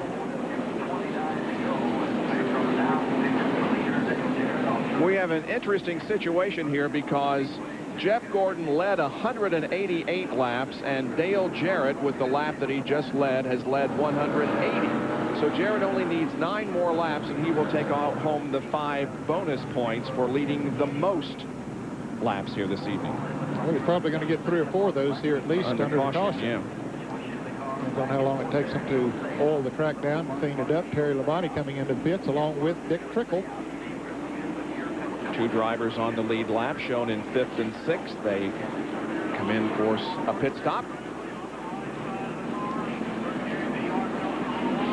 Well, again, we remind you that next Sunday, Jeff Gordon will be going for the Winston Million at the Mountain Dew Southern 500. And we will be there to see if it happens. Live and in color. And here is how Dale Jarrett got into the lead. This is turns 1 and 2. They go down the back stretch, side by side. Into turn 3, Martin a little bit ahead, but and here Dale Jarrett just goes up the racetrack. Some contact there between the two. Martin tried to dive back under it, but they come to the caution flag. Jarrett is in front.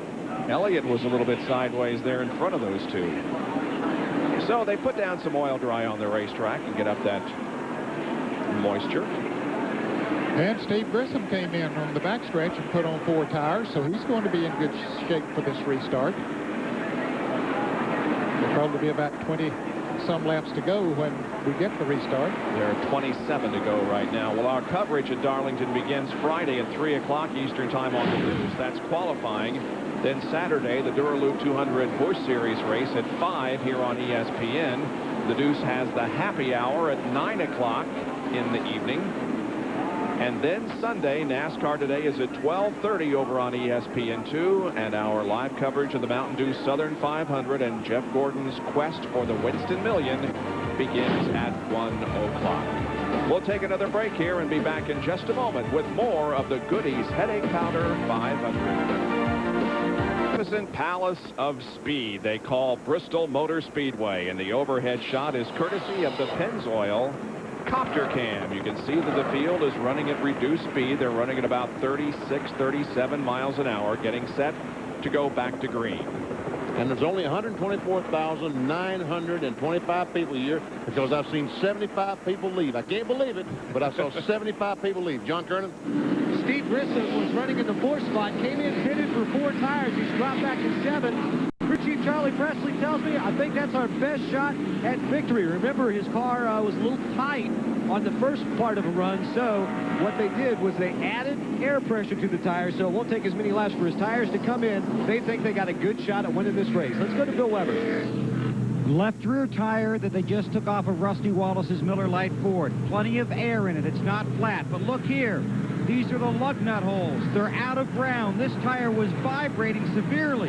You can see how this has been worn away. It's no longer round. Severe vibration. You can see right here the marks that Rusty was feeling from the vibration of this tire. So it was the left rear tire with the lugs going away that brought Rusty Wallace into the pits and took him out of contention. Dr. Punch. Well, Dick Trickle said he made the call himself to come in this time with the Heilig Myers Ford. Dick said, you know, I've won about 1,000 races just like this. 30-lap shootouts on a Saturday night under the lights. Put me 4 fresh tires on, guys, and I might have a shot at 1,001. Getting ready to go green. They might do it. This is And gonna Terry be Labonte. Yeah, Terry Labonte also stopped and took on 4 tires, so you got 3 cars out there to stop in the lead lap. Here we go.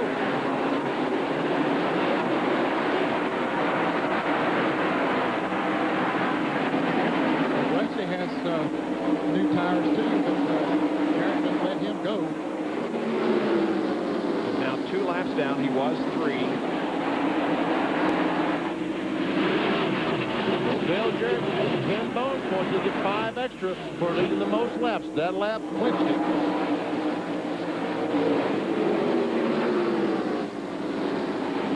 It's the 7th time this season that Dale Jarrett has led the most laps.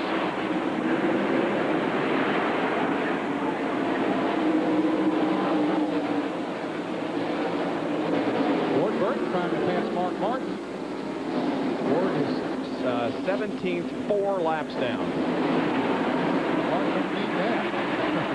He doesn't need a car between he and the leader. This is the battle for 6th position. Trickle with those new tires passes Bobby Labonte. And Ward Burton does pass Mark Martin. And Steve Grissom passed Labonte just a couple laps ago. There are Mark Martin and Jeff Burton running 2nd and 3rd behind Jarrett. And Mark's car, he's having trouble getting the thing up to speed. It really is. And then he had slowed just a little bit. We thought it was because of the grease on the track, but Jarrett had run him down and then got by him just as the caution was coming out. So don't know if anything was going wrong with Mark's car there, or we thought it was the oil on the racetrack and he was just being careful. I don't know. If you've tuned in for Sports Center, stay with us, because as soon as our race is over and as soon as we can get a quick comment from the winner, we'll switch you to Bristol, Connecticut, and all the sports news on Sports Center. Here's Ken Schrader in the 33 car coming up on Jeff Burton. Now, he has fresher tires than the 99 car of Jeff Burton. And there's Steve Grissom, the 41 car, with 4 fresh tires. And Dick Trickle is coming in right behind him. Schrader is in his best run of 1997. His best finish this year is 6th at Dover, and he's currently running 4th. Now, Ward Burton is one of the fastest cars on the racetrack. Remember, he passed Mark Martin not long ago? Well, he has caught Dale Jarrett now and might pass him, even though he's several laps down, as you pointed out, Bob. But he is fast.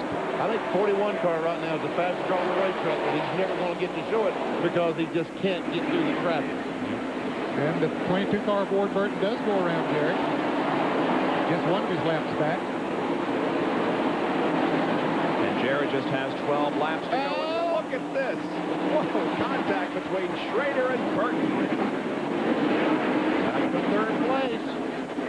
Good old Saturday night short track racing, and it will be at its best here in the next 12 laps as everybody tries to gain one more spot. Here's Jeff Bodine and Terry Labonte side by side, and look at this. Grissom takes the spot away. Here comes Trickle and some smoke. The right front tire, when he made contact with Burton a moment ago, the fender is rubbing the tire. Wow, can he make it another 10.5 laps? So now, it's looking pretty bad, isn't it? It is, boy. You got to look up there at that. You know how hard these walls are here at Bristol. You don't want to cut a tire down, but hey, it's the end of the race. You got to keep going. So Steve Grissom there in the 41 car has moved up to 4th spot.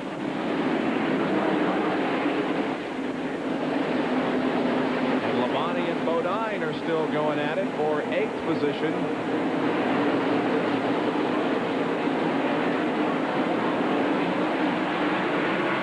Dick Trickle has caught the 41 car of Grissom. And I said Grissom might be the fastest car. Trickle might be. It might be. They're running 4th and 5th.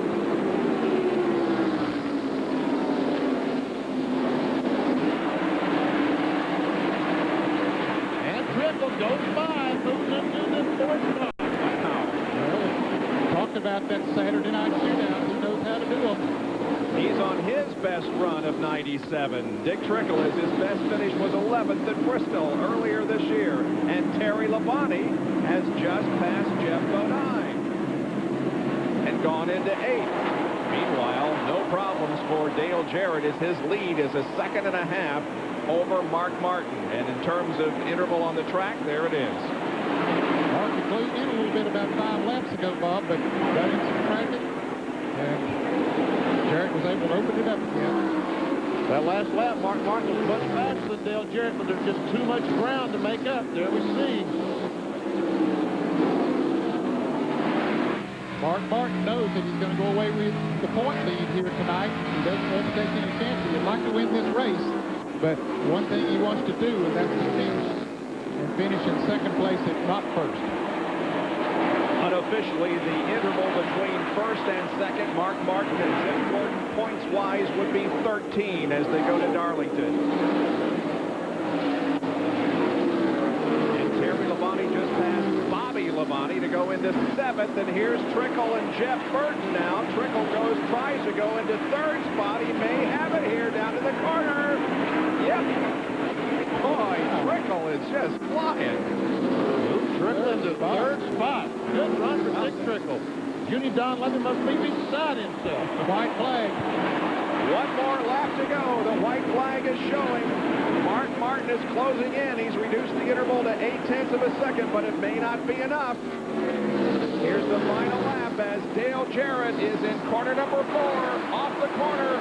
Martin is there, but Jarrett wins by just a car length. His 12th career win and his very first NASCAR Winston Cup victory on a short track. His 4th win of 97, Bill Weber. And Todd Parrott is on top of the box talking to his driver. Congratulations, Dale Jarrett wins on a short track. What's that? I said you won. Congratulations. Thanks a lot, man. We had a great race car, and we got a great race team, you know. And, my hat's off to them. You know, just got to thank the big Lord for a safe race and one heck of a race car driver. And I'd like to say hello to Debbie and Tyler back home. Love you guys. Great. And the party's at DJ's Diner. It opens at 6 a.m. Monday morning. Don't be late. But Mark Martin, because of his second place finish, goes into the points lead for the first time since 1990. We're going to stay and get a word with Dale Jarrett before we switch you to SportsCenter. What a grueling and tough race this has been, and the 125,000 who gathered here tonight definitely got their money's worth. And when we come back in the spring, there'll be 131,000 seats available, and every one of them will be sold and occupied. So Jarrett finds victory lane here at Bristol Motor Speedway.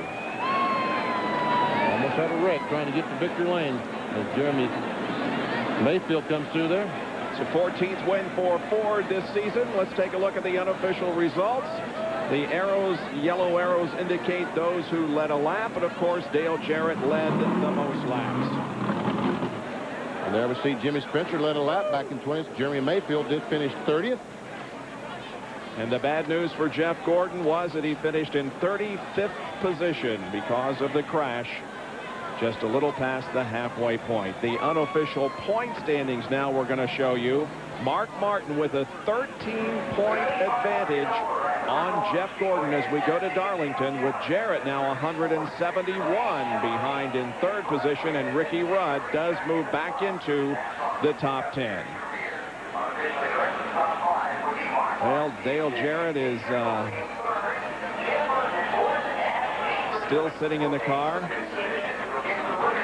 He's about to bail out of that thing, though. Yep, here we go.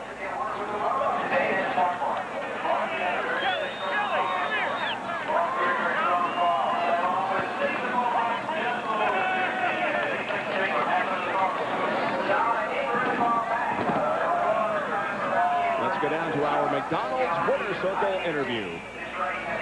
Well, Dale Jarrett climbs out of a car, gets a big hug from wife Kelly. Get in here, Kelly, and gets a big drink of Gatorade. DJ, congratulations, short track win number 1. Yeah, now they won't know what to talk about on the short track, so I've got the victory, so you won't be able to ask that question. But thanks to Todd and all the guys. This was a brand new car we brought here. It never been on the racetrack, and they did just an awesome job. Worked on it all night. It wasn't good all the time, but it was pretty good. And I got a little too cautious there at the end almost, but I thought I had Mark inside and everything was okay. I just wanted to make sure I got back around. And I want to thank God for the talents that he's given all of his crew, and hope that everybody was okay in the big wreck. And just a great night for us. Word we've gotten so far, DJ, everybody okay out there. Now, you managed to make a move by Mark Martin with oil in turns 1 and 2 and get the lead back. Tell us about that. Yeah, I was a little bit, it was a little treacherous down there, and I knew Mark was slipping and sliding, and he gave me an opening on the inside, and I knew if I could get there, that